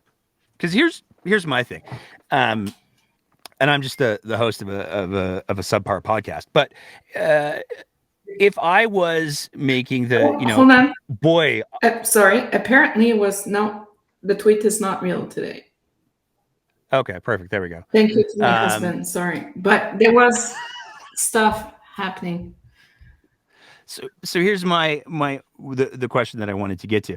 If I was, if I was that heartbroken by the situation that these kids and their families are navigating and dealing with, that I got choked up on the microphone. And let's be clear, there have been times, only a few, but there have been times on the show where I have had moments where I have become overwhelmed by emotion. But I would also say I'm not the friggin' premier, and I'm not at a scheduled press conference. So there's some differences. But what do you make of the choice for them to go, all right, we just had this really intense press conference, rather than have you go down to the Children's Hospital in Calgary, Alberta, and I don't know, deliver pizza or something, do something meaningful, something not made at the Feeding Brains place, probably, but a gesture to say, hey, you know what? I didn't just do a press conference. I'm here, and I want to listen, and I want you to tell me what you need.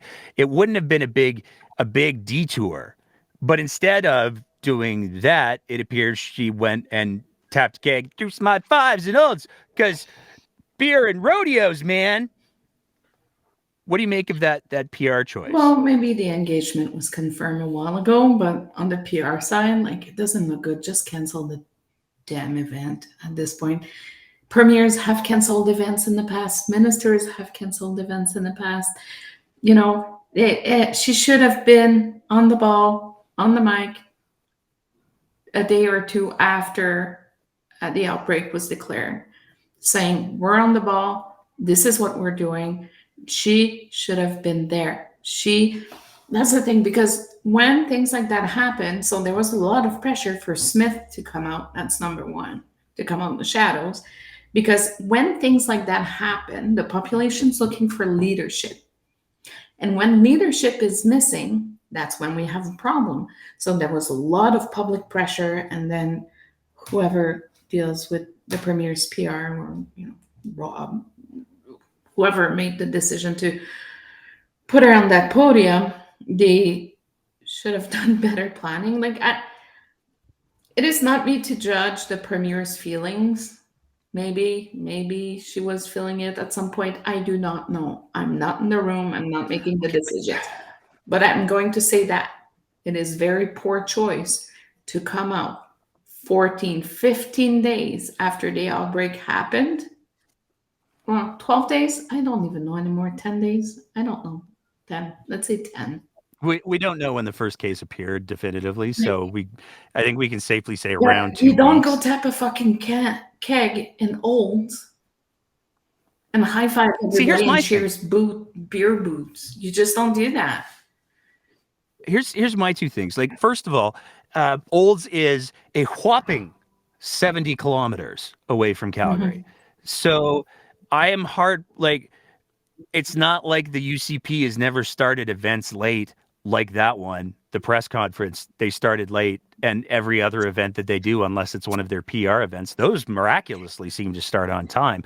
But it's not like those events can't be delayed. It would have taken, if Danielle Smith had said, you know what, I'm going to be an hour and a half late because I got to go check on these families. So I don't think there's anybody in Olds who would have been like, can you believe she passed up tapping the keg to go support families? Okay, so I'm going to make an analogy of two things that happened. So if we remember during the campaign, and where the forest fires, people got evacuated, the premier, she stopped campaigning for a few days to focus on the situation, right?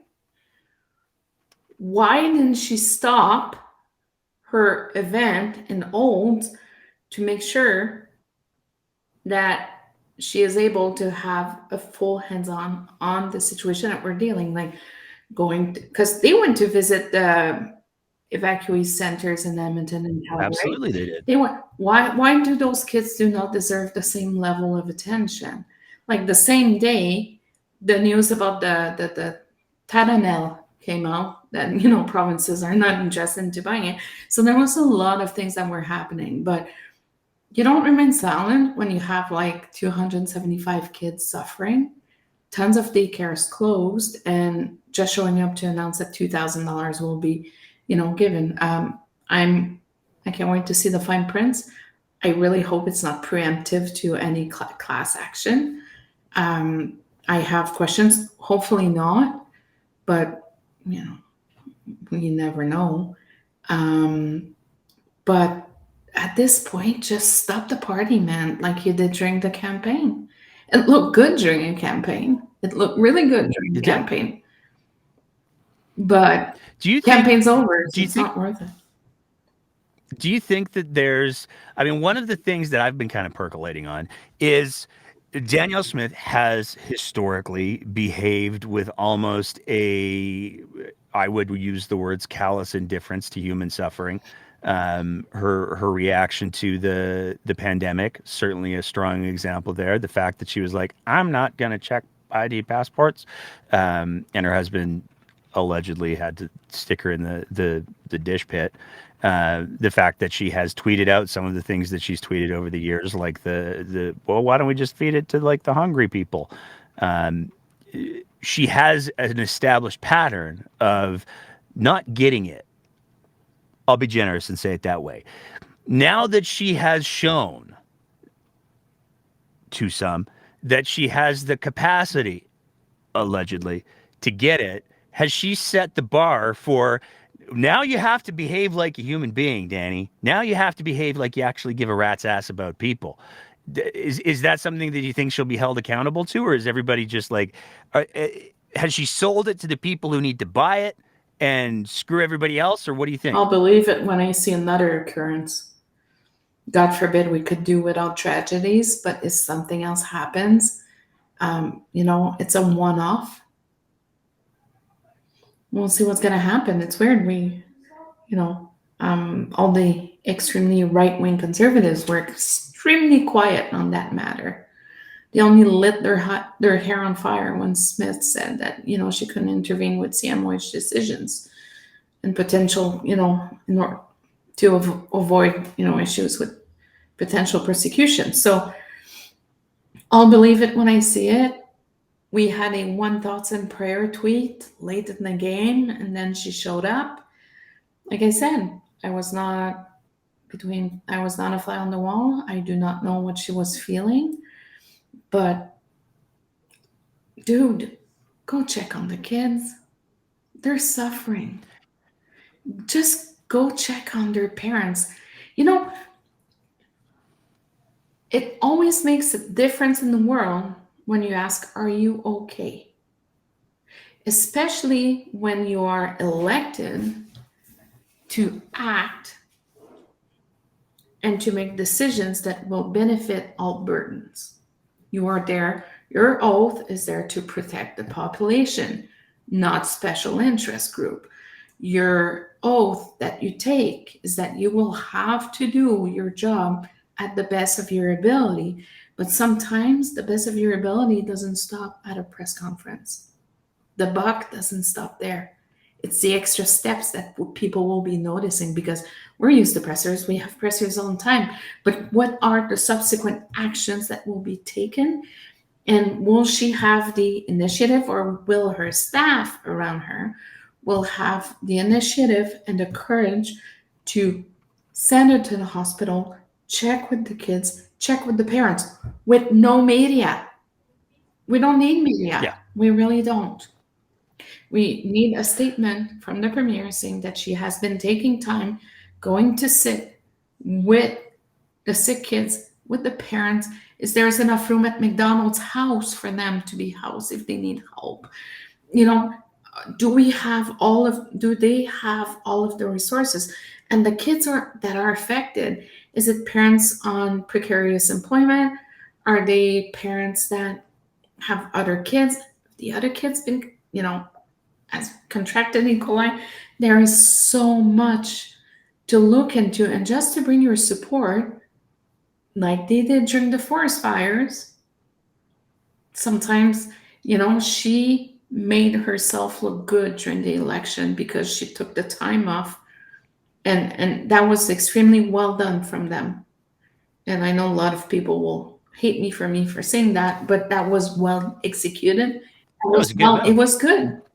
Because, when we're seeing rallies other places in the province, and, a lot of people were like, what's going on? But don't stop being out of touch is what I have to say. Because there's kids. I just want to... Here's the thing that I want to point out, because I know that there's going to be people who hear that part and go, oh, but she would have gotten in the way. Let's be clear. There is a kick-ass and very large cafeteria at the Children's Hospital in Calgary. There is absolutely nothing that would have prevented Smith from going and sitting at a table and sending a representative up to the wards where these kids are being taken care of and saying, the premier is down in the cafeteria. She will listen to whatever it is that you have to say, and she's waiting. And she will buy you. And it wouldn't have had to been a disturbance on the ward. It wouldn't have had to interfere with any care. Parents could have gone down, whatever. There's lots of creative ways to do these sorts of things without it having to be I'm going to trip on this IV pump or whatever. But being a human takes a lot of work. Going on the schedule and not taking everything in consideration. And also, like, the staff around her, what are they doing? That's the other questions. If we're all gung-ho on protect our children, well, go show sympathy to the children that are suffering right now. Send your Minister of Health. Send the Minister of Children's Services. Send, I don't care, the Deputy Minister. I don't give a fuck who you send. Send people and listen to the parents. You talked about staff. I want to hit one more topic, then I'm going to open up the open mic. We got a new press secretary, Sarah Biggs. So here's my thing. Here's my question with the press secretary decision, the decision to bring Arthur C. Green into the fold. There's no question he's a very good poodle. I think he's a very, very good poodle. He does the little prancing with the feet and everything very, very well. But if you're trying to build credibility for the deputy premier, you're trying to build credibility for the emergency response ministry or whatever it's called, I don't remember. If you're trying to build credibility for those things, going into a legislative session where you've said, oh, we're dropping the hammer, we're making it, it's going to zero tolerance. There's going to be zero tolerance for the things that we don't like. We've had a press conference earlier in the week. Are you going to bring in the guy who makes up stories for the Western Standard? Is that your first choice, Sarah Biggs? No. Does it? Okay, but in all seriousness, do you think it hurts the credibility? Do you think anybody cares about the credibility? I mean, I'm going to be making jokes about this. This is a gift for someone like me because. Well, that's the thing. For someone like us, Andrew Yule, how much time? Don't read the comments. Sorry. But for people like you and me, or, not the average citizen that doesn't read the Western Standard, doesn't care about the Western Standard, or, only get their news from Rick Bell. Hi, Rick. I love Rick. He's lovely, but, I miss old Rick. They won't care. I miss the dinger. They won't care, and they don't know who he is. That's the thing. Like, nobody goes like us going to look every day to see if there's any staffing changes to government. Nobody does that except people. Yeah, but the dude announced it. That was the kicker to me, is like, and that's, again, it is so on brand for what some people, I'm not saying this, but what some people might say is a profoundly self-serving individual who, goes and takes pictures of homeless people and in unbelievably compromised positions and situations for clicks. It almost seems like, hey guys, I got the job. Like, it's just so it's so very, very on brand. I went through his portfolio of the past few months. Oh, do you understand the appointment? And I was like, yeah, because I don't read the Western Standard. I usually get tagged when there's an article coming out about me, but that's about it. But when WD-40 has to say, "Oh no, y'all made that shit up," like.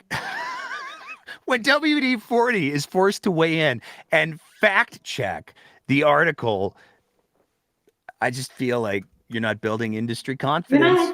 The bar, they got good shovels because the bar is going lower. Like, I'm having a hard time to understand how the progressives in the party, there's a few, there's not, 100. I'm really having a hard time understanding how everything that we're seeing right now is sitting well with them. I have lots of questions. It's just like, here's my thing. It's gaslighting. It's gaslighting. It's just so bad. Being hired by Ken Sim in Vancouver. Guys, I wrote the TV strategy for kids. It's in my client portfolio. Like, we were approached to write a strategy for them before he went all sideways. But they're gonna do what they're gonna do. But I think it's the most brilliant appointment. We shall see. Okay, let me rephrase it. Let me rephrase the question a different way. Let me reframe things a little bit. What does it say about Mike Ellis's ministry when the only person who will go to work for them is the guy who makes up stories Well, about maybe Doug it's not the E40? only guy that would go work for him, but it's the guy that is willing to, that is already familiar with that line of writing and the story and the the narrative built around public safety, right? Because if we look at what they're saying, what Mr. Green has been writing about for, I don't know, a while. I stopped looking after a few months because I was bored. They line up. They do line up. Usually press secretaries, they don't apply, they get called. Just saying. But like, I have such a hard time. Like, if here's the thing, if any ministry in any government, be it progressive or conservative, if I like pick up my phone one day and it's a minister of the crown, I don't care if it's the NDP in government or the UCP in government. I pick up my phone and they go, "Hey Nate, we were thinking you'd make a great press secretary. I would say day drinking isn't healthy. Don't do that. It's not a good choice. It's a bad lifestyle choice. It turns into problems. You'll end up spending money online It that is you don't okay remember. to Don't say do no also. Not saying You just don't say have to. When I have people calling me on my phone, I answer and I'm very pleasant. But Say I'm lucky. I don't get very many phone calls. I'm so nice to everybody, but I'm getting less and less popular on one side, and I'm wondering why. We're gonna open up the mic. Yeah. Do you want to hang out in case anybody has any Sarah questions? And I might get and interrupted because I'm waiting for visitors. So. That's fair. I hear you have a new rental property. Okay, let's talk about it for a second because you opened it.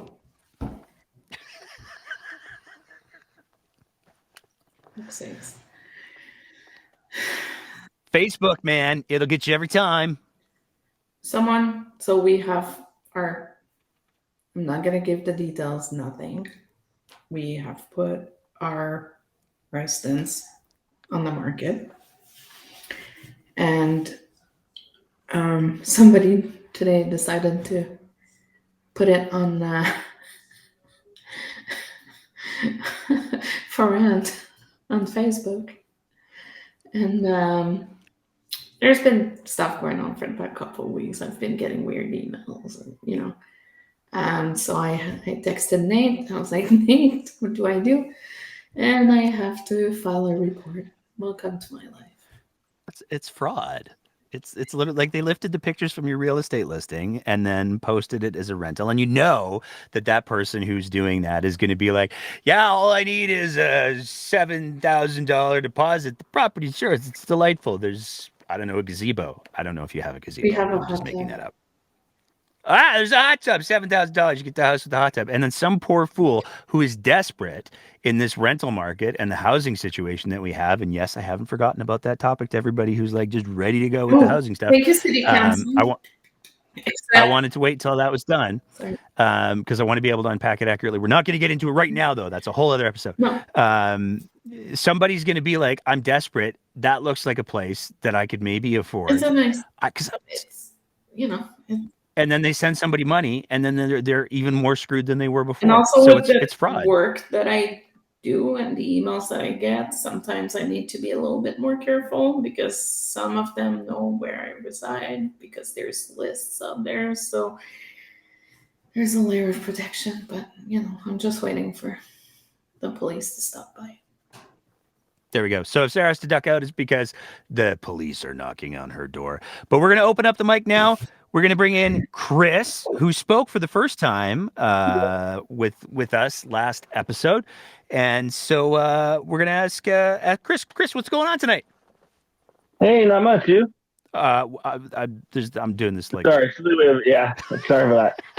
So I just have three really quick comments to add, if you don't mind, and I'll just back Absolutely. right out. So my first comment was with Danielle Smith. You can tell by the fact that she went to Olds and is doing this Bavarian festival thing that she understands optics. She obviously knows what it means to reach out to your community, go talk to your community. So it's not like that she's not aware. I think the fact is she didn't go as quickly to this E. coli situation because it's honestly her government's fault. And I say that mainly because she was in power in October of 2022. She's been in power since. There hasn't been any break in that time. So, I mean, any issues with regulations that she was saying, oh, we might need more regulations, well, that's on her. And the other two really quick comments I had was with David Parker. If you saw his Twitter, he made one comment where he said, the Muslims are with us. And I couldn't find the other tweet, but he made a point, and I swear I'll find the tweet.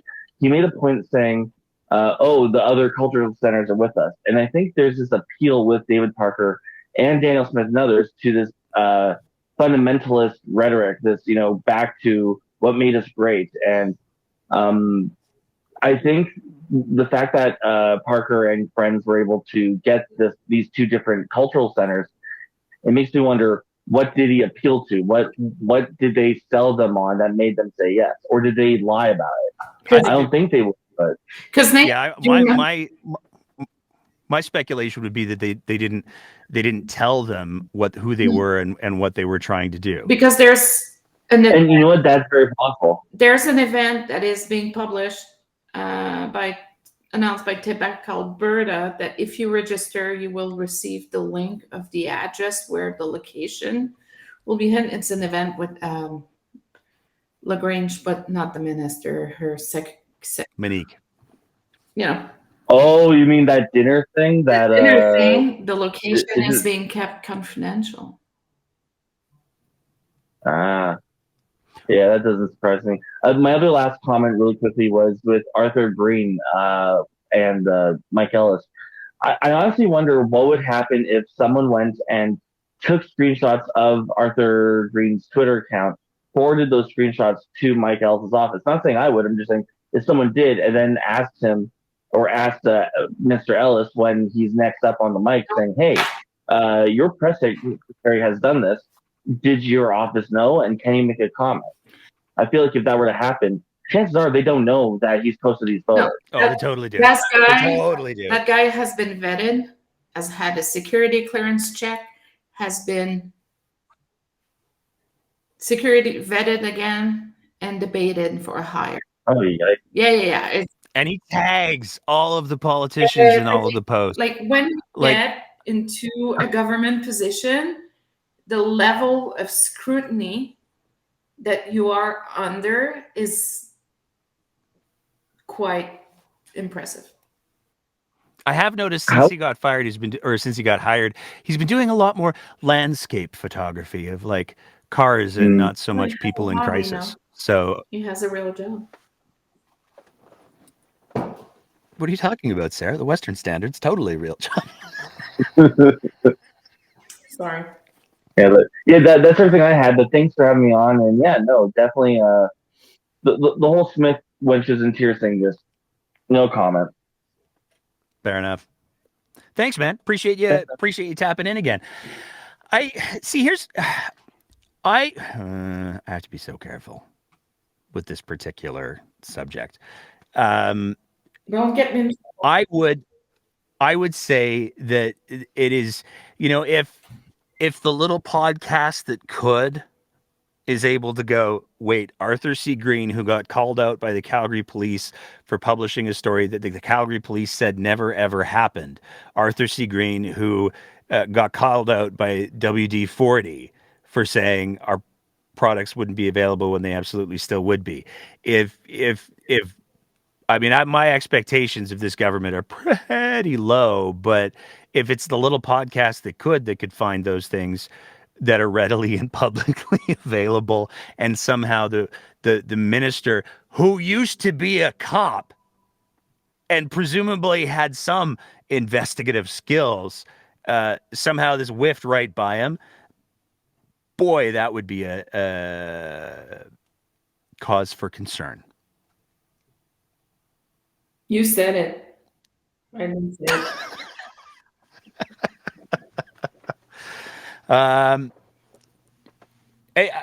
It doesn't seem like we have anybody else wanting to tag in tonight. So, that's great. Sarah, What are you watching for? We don't have a legislative session until, and you know what? I just have to point it out. October 30th. Do you know what October 30th is historically known as? My daughter's birthday. Oh, damn it. That makes that joke so much harder. I hope. Okay, go for it. It's Ivanka Trump's birthday too. I was pissed when It's known as Devil's Night. Historically, yeah, there's like a whole mythos around the day before it being known as Devil's Night, where you light everything on fire.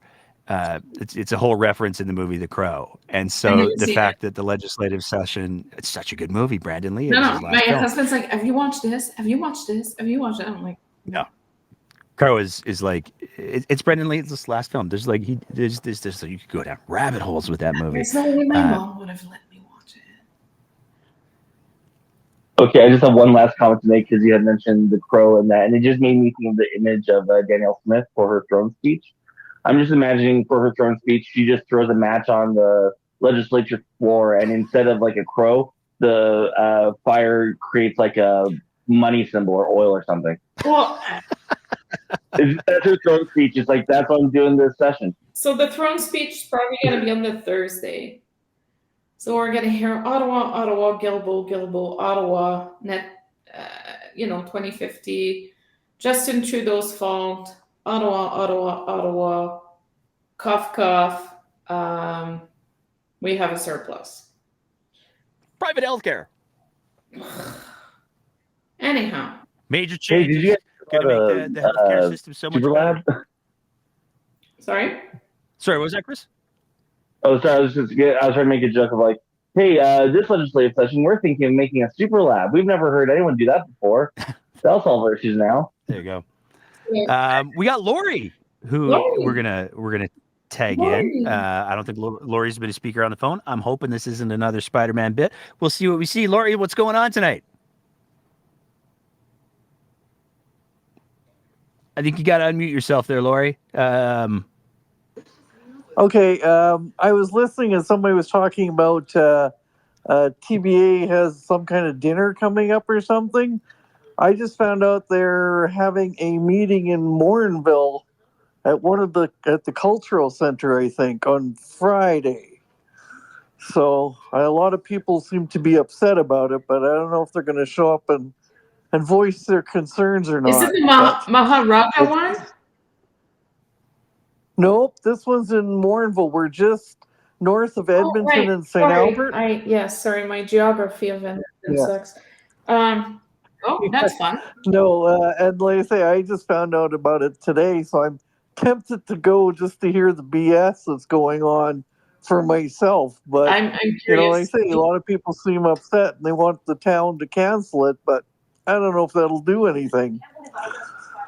No, I don't. And I mean, I don't. Here's the freedom thing. of speech too. So it's very complicated, right, Nick? Because there's the freedom of speech aspect. So we can try to. Jesus Christ, it's so complicated. So complicated. Like, there's freedom of speech, but also. I think there's a lot of hate speech in him when he's against the LGBT and stuff like that, and taking over the school boards. That's probably my biggest fear right now. I have kids in school, and I certainly don't want people who represent them. Like the ATA on Wednesday, and there's going to be a ton of people with Benita just singing karaoke across the street.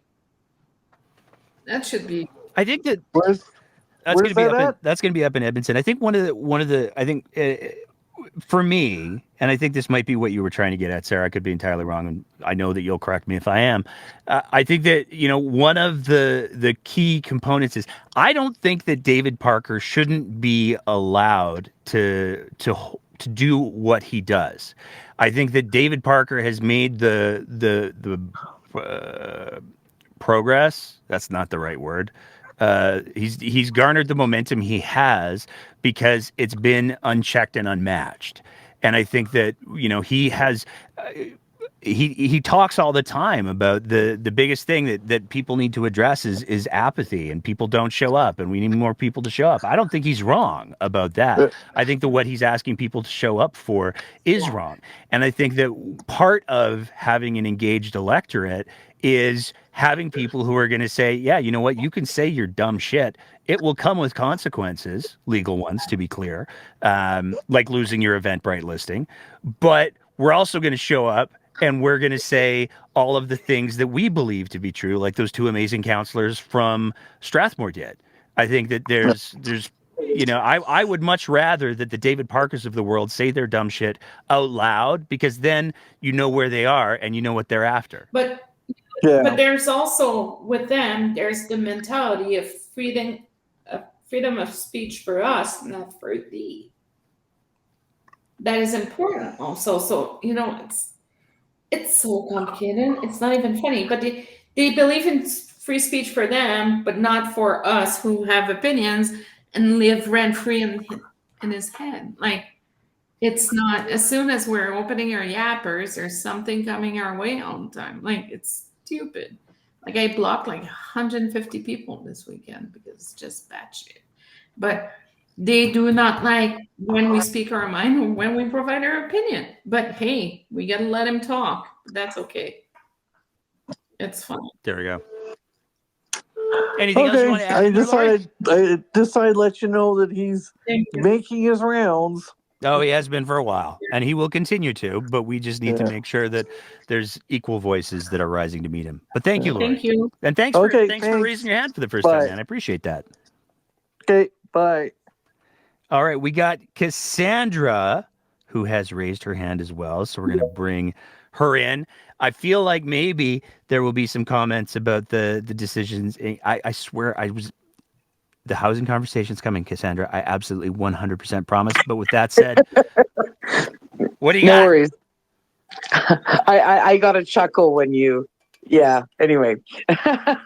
They gave me a chuckle when you reminded me that you're going to be doing it, and I have no doubt.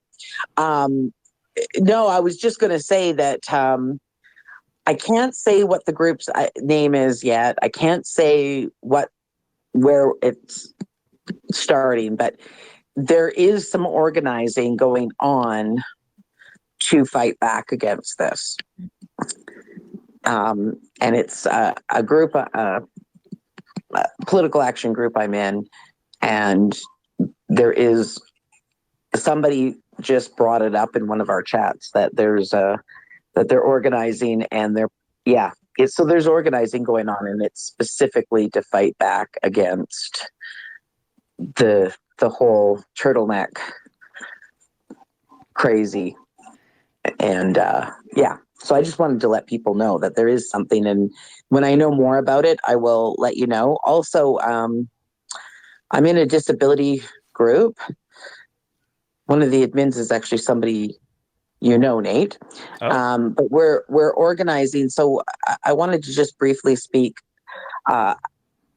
When they were talking about the disability benefit, I have a network of other disability advocates across Canada, all living with disabilities on various provincial programs. And many of them, there's many people, like, they're so poor and they got disabilities, and they probably waiting for the disability to come out in a year or more.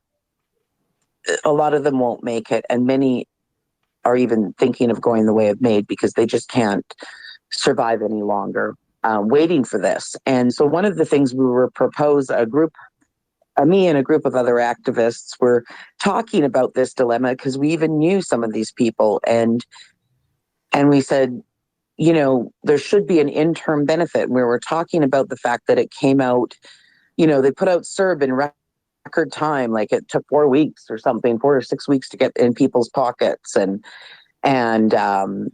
they managed to give grocery rebates through the GST, so that provinces can't claw it back. So the federal government has ways of doing something for the disability community. So we came up with the word, it wasn't me personally, it was one of the people in the group said, we should just call it DERB, like CERB. So instead of COVID emergency relief benefit, it's the disability emergency relief benefit, because many people with disabilities are living in an emergency, and we really want to raise some awareness because we're trying to say to the federal government, okay, fine, it's going to take you a year or more to figure out the regulations.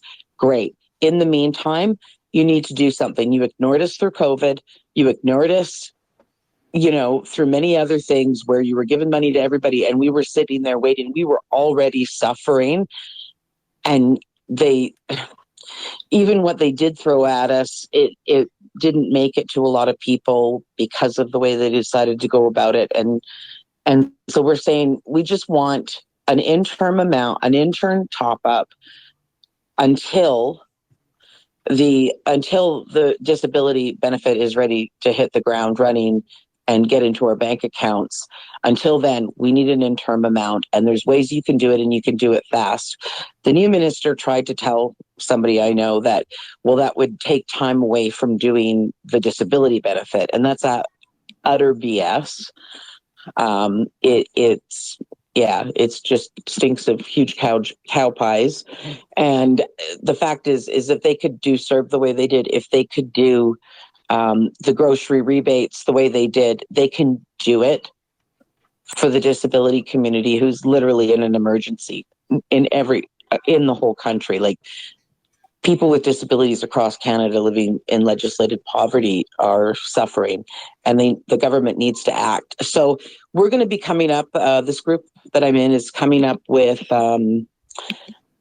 something very shortly, and hopefully I will, when we get that thing together, I'm hoping I can count on everybody here and all of you at the breakdown to maybe help us get the word out so we can get the signatures we need. Absolutely. Okay. Awesome. That's easy. That's all I have tonight. I have one question before I let you go, Cassandra. First of all, I just got to say, I love your passion for advocacy. I think it's so inspiring and so cool. So I just wanted to say, like, so awesome there. You know how Take Back Alberta, as you were talking, I had a little idea percolate up into my head. You know how Take Back Alberta, how David Parker did the whole thing about like black belts, when he was ranking the political acumen of the people involved in the organization. There'd be like white belts, black belts. Brown. Who did this? David Parker. Oh, okay. So here's my question. As a nickname, Teenage Mutant Ninja Turtleneck. I like it. I'm just spitballing here. Thank you so much, Cassandra. Thank you. All right, I'm going to bring in Lynn. She looks like I thought we had a couple other people lined up, but it looks like Lynn might be our last speaker. If anybody else wants to weigh in, just go ahead and hit the thinger to join. Lynn, what do you got tonight? Hi, guys. Hey. Isn't Cassandra lovely? She is. She is. Listen, I just want to say one thing about Mr. Deputy Premier Parker. He puts out all this stuff, but people don't do the research. He cannot fire a teacher. No. It's just... I called him the armchair premier today. I don't think he liked it. I thought that was good. I thought you're right though, but that's the danger of it. Is like, I'm totally aware, and I'm sure Sarah's totally aware as well, that David Parker can't fire teachers. But the danger of what he's saying is that there will be a lot of people who'll be like, yeah, and that's why we need to get the school boards under control, because then we can totally do it. And that's where the danger is, because he's using that rage farming to get people engaged. It doesn't matter what the results are. He's using misinformation to create chaos. And he's... Exactly. Yeah, that's what he does. He knows. Okay, so I'm going to say this. He knows extremely well how the system works. But he is... how could I say? He's very good at convincing people with some twisted realities. Because he knows. He tells people what they want to hear. He goes on with his personal idea, and then, there's somewhat of a belief that if he thinks he's right, well, he's going to be able to sell that idea and then create chaos. into the system. But So the question that came up when I was discussing this with my teacher friend today, Red Deer is actively trying to get out the other LaGrange, correct? Yes. So in the province, trustees can vote out another trustee everywhere? No. So the challenge Okay. exists, and there's been quite a bit of back and forth about this. Under the act, trustees do have the ability to exercise that power. The problem the Red Deer's running into is that they don't have any bylaws that acknowledge or define how that power would be exercised. each board, So it's kind of like each board has a it's different kind of set like of rules. yeah, it's kind of like if you just threw a Tesla at me, I wouldn't know how to start it. And so they have that ability, that power exists under a legal framework, but unless they have a defined mechanism for how to access it, they can't access it. So we would have to go to the school board that we're in to find out what the actual rules are to get rid of our David Parker in Fort McMurray. Yeah. Yes. Okay. Yeah. Yeah. All right. That was my question. Awesome. Well, thanks for weighing Thank in, you. Lynn. It looks like Thanks, we got guys. one more person. One more. Who I gotta is- go to bed because kids. That's fair. I got to go to bed too. So we're going to bring in Steven and see what Steven has to say. Steven, what's going on tonight?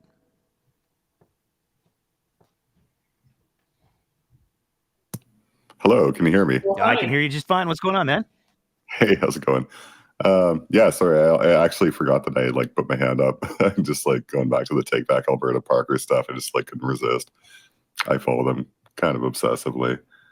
Yeah, no, I'm wondering. One thing I wonder about Parker is how significant he actually is within the actual populace, grassroots, right? I think he's significant within the premier's office now at this point. Clearly, no fan of Kenny, but he's clearly within Danielle Smith's sphere. But do the actual grassroots like him? Because I follow their Telegram channels and they fucking hate him. They think that he's a psyop. They literally think that he's an agent of the feds.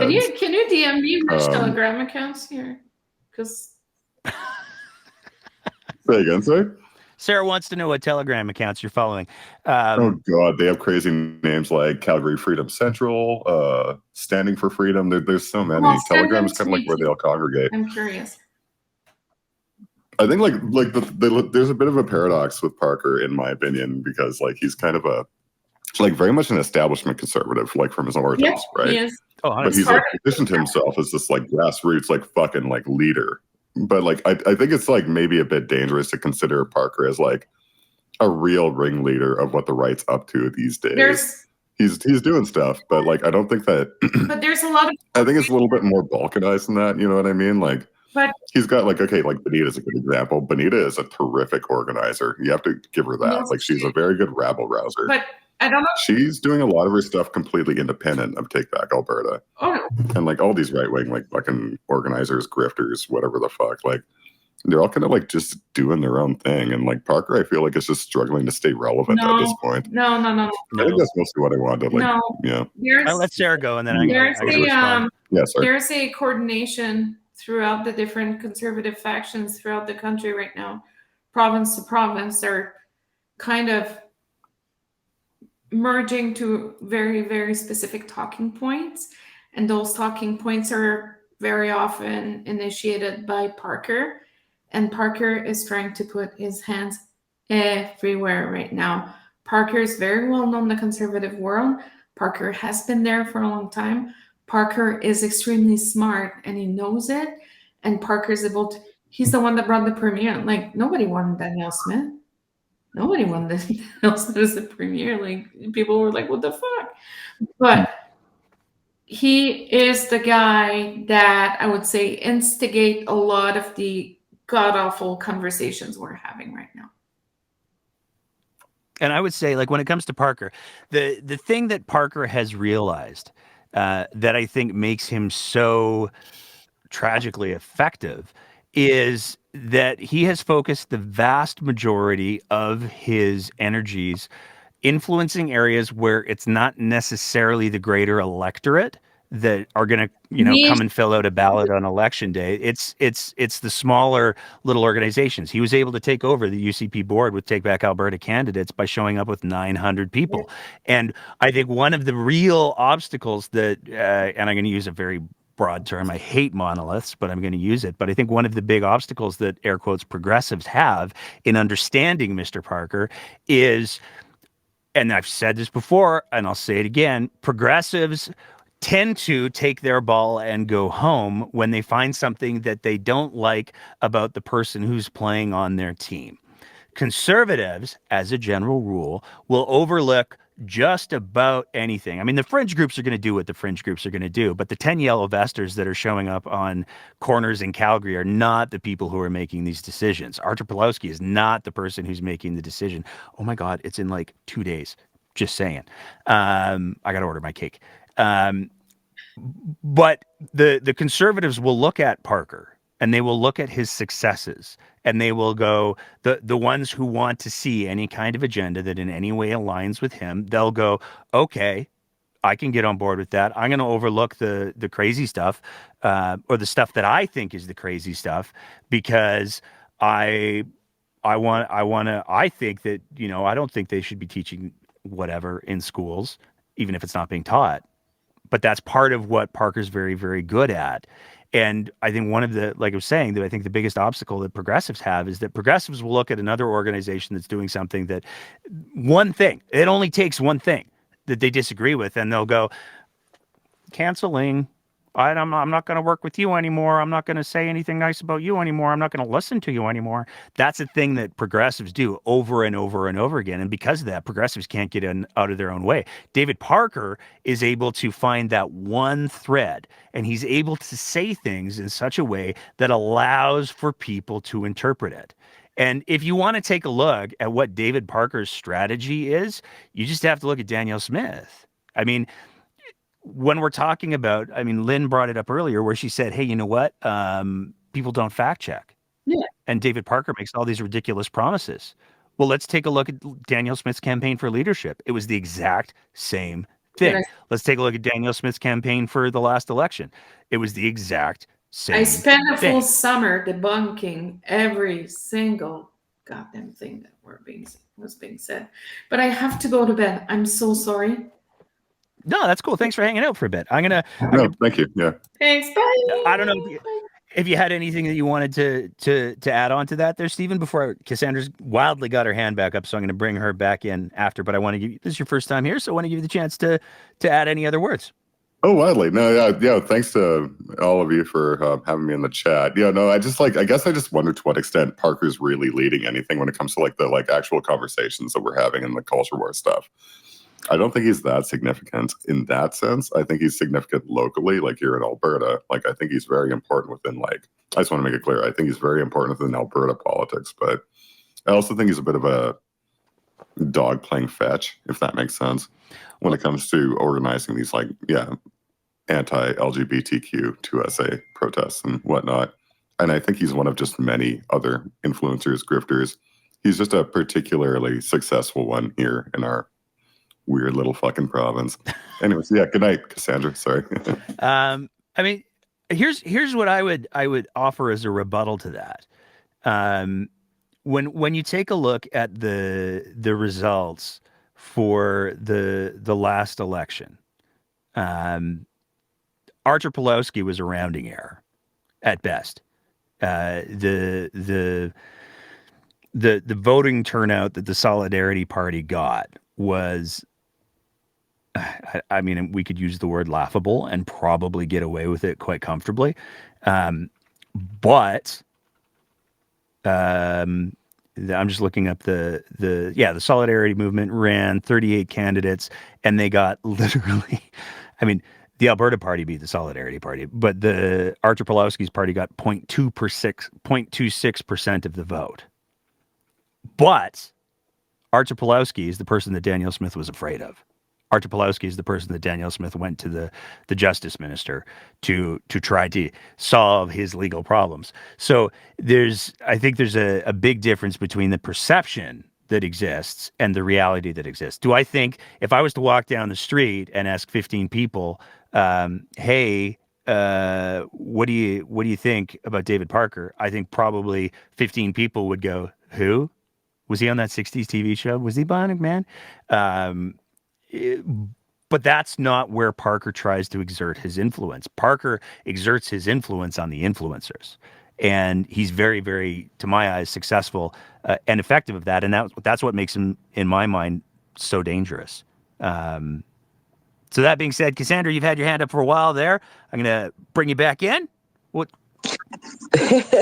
Well, I had a rebuttal because I think it's too easy to be dismissive. And I'm just going to point to about 100 years ago. It was 100 years ago. I can't even believe when it's been 100.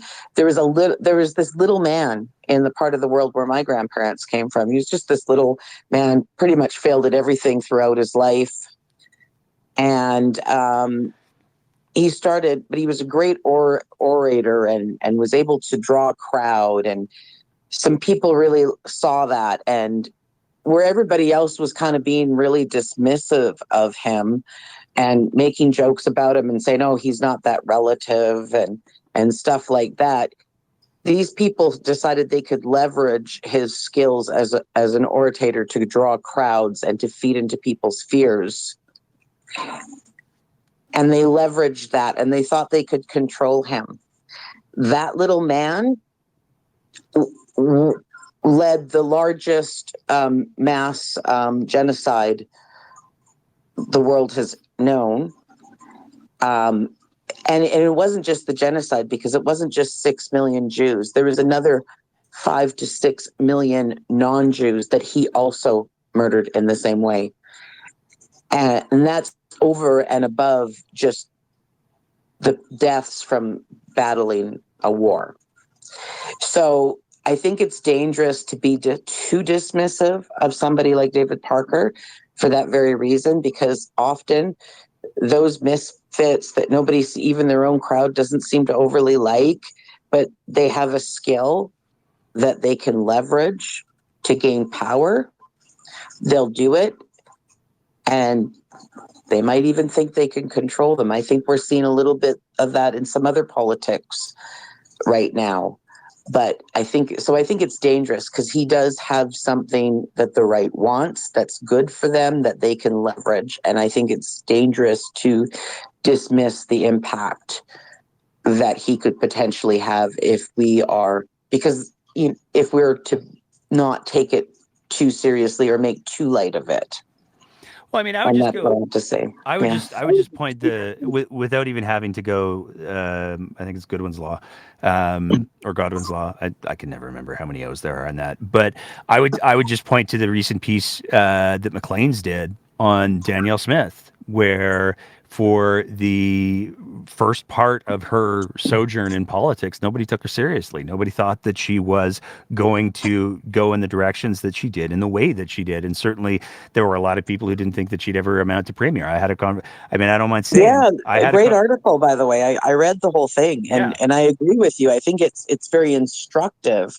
She has a very similar background in some ways. I mean, she wasn't homeschooled and all that, but she has a very similar upbringing as David Parker, in a very kind of traditional conservative background, and just how she came to be a libertarian. I mean, it's very interesting stuff, and it's true. People did not think she was.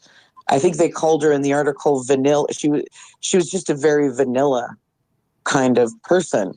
And I thought that was a very interesting way to put it. And so, yeah, it's true. You don't know.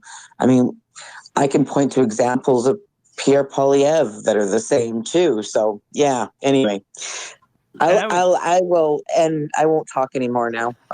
You probably want to sign off.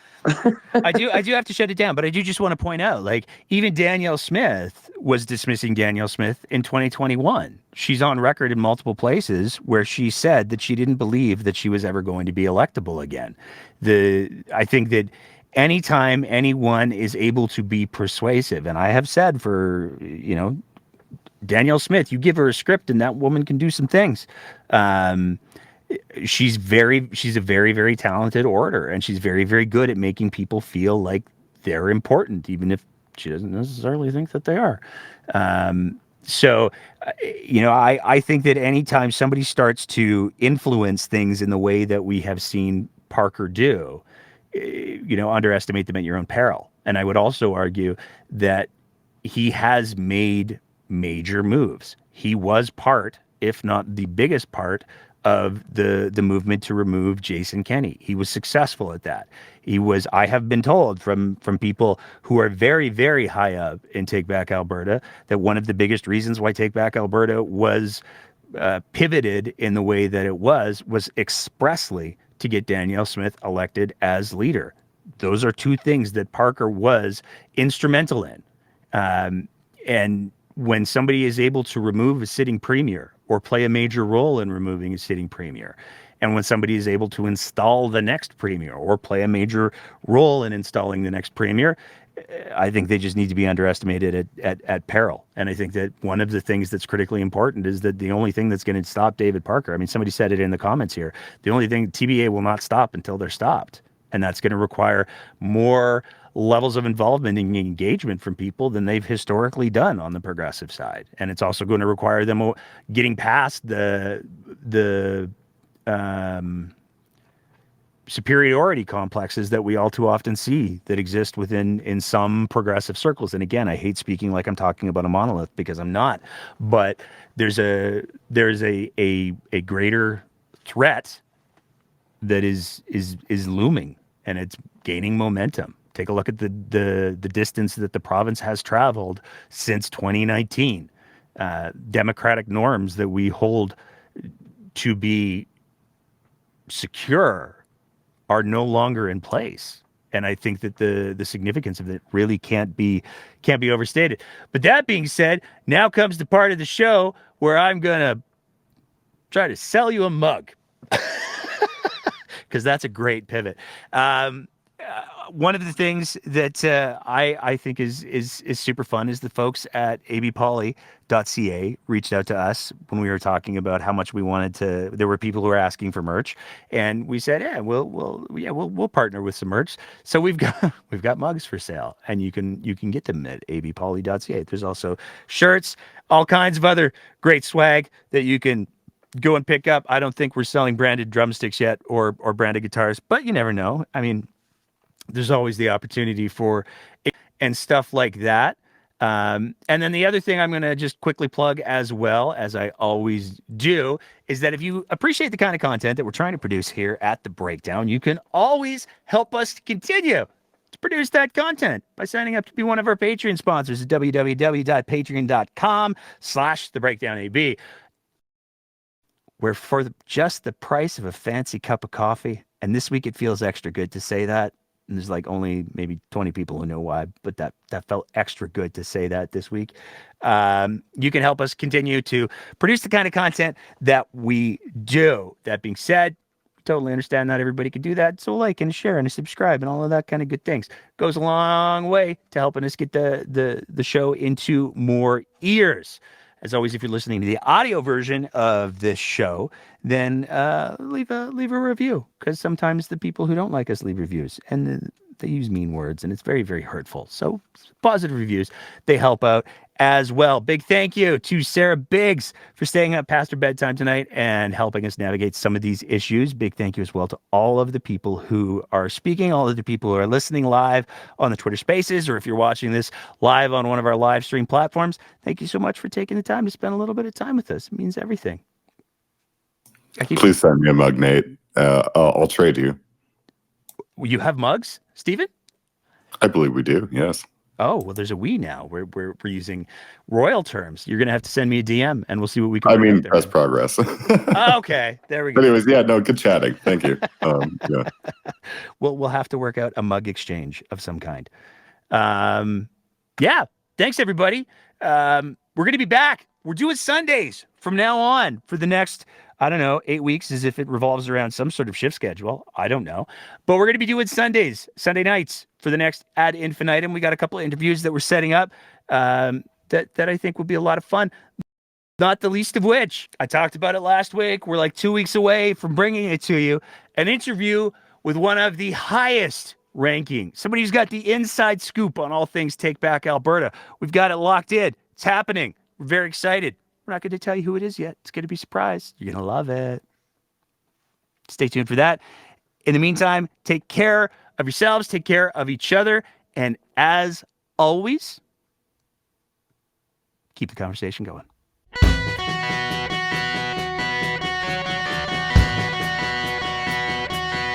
Thank you.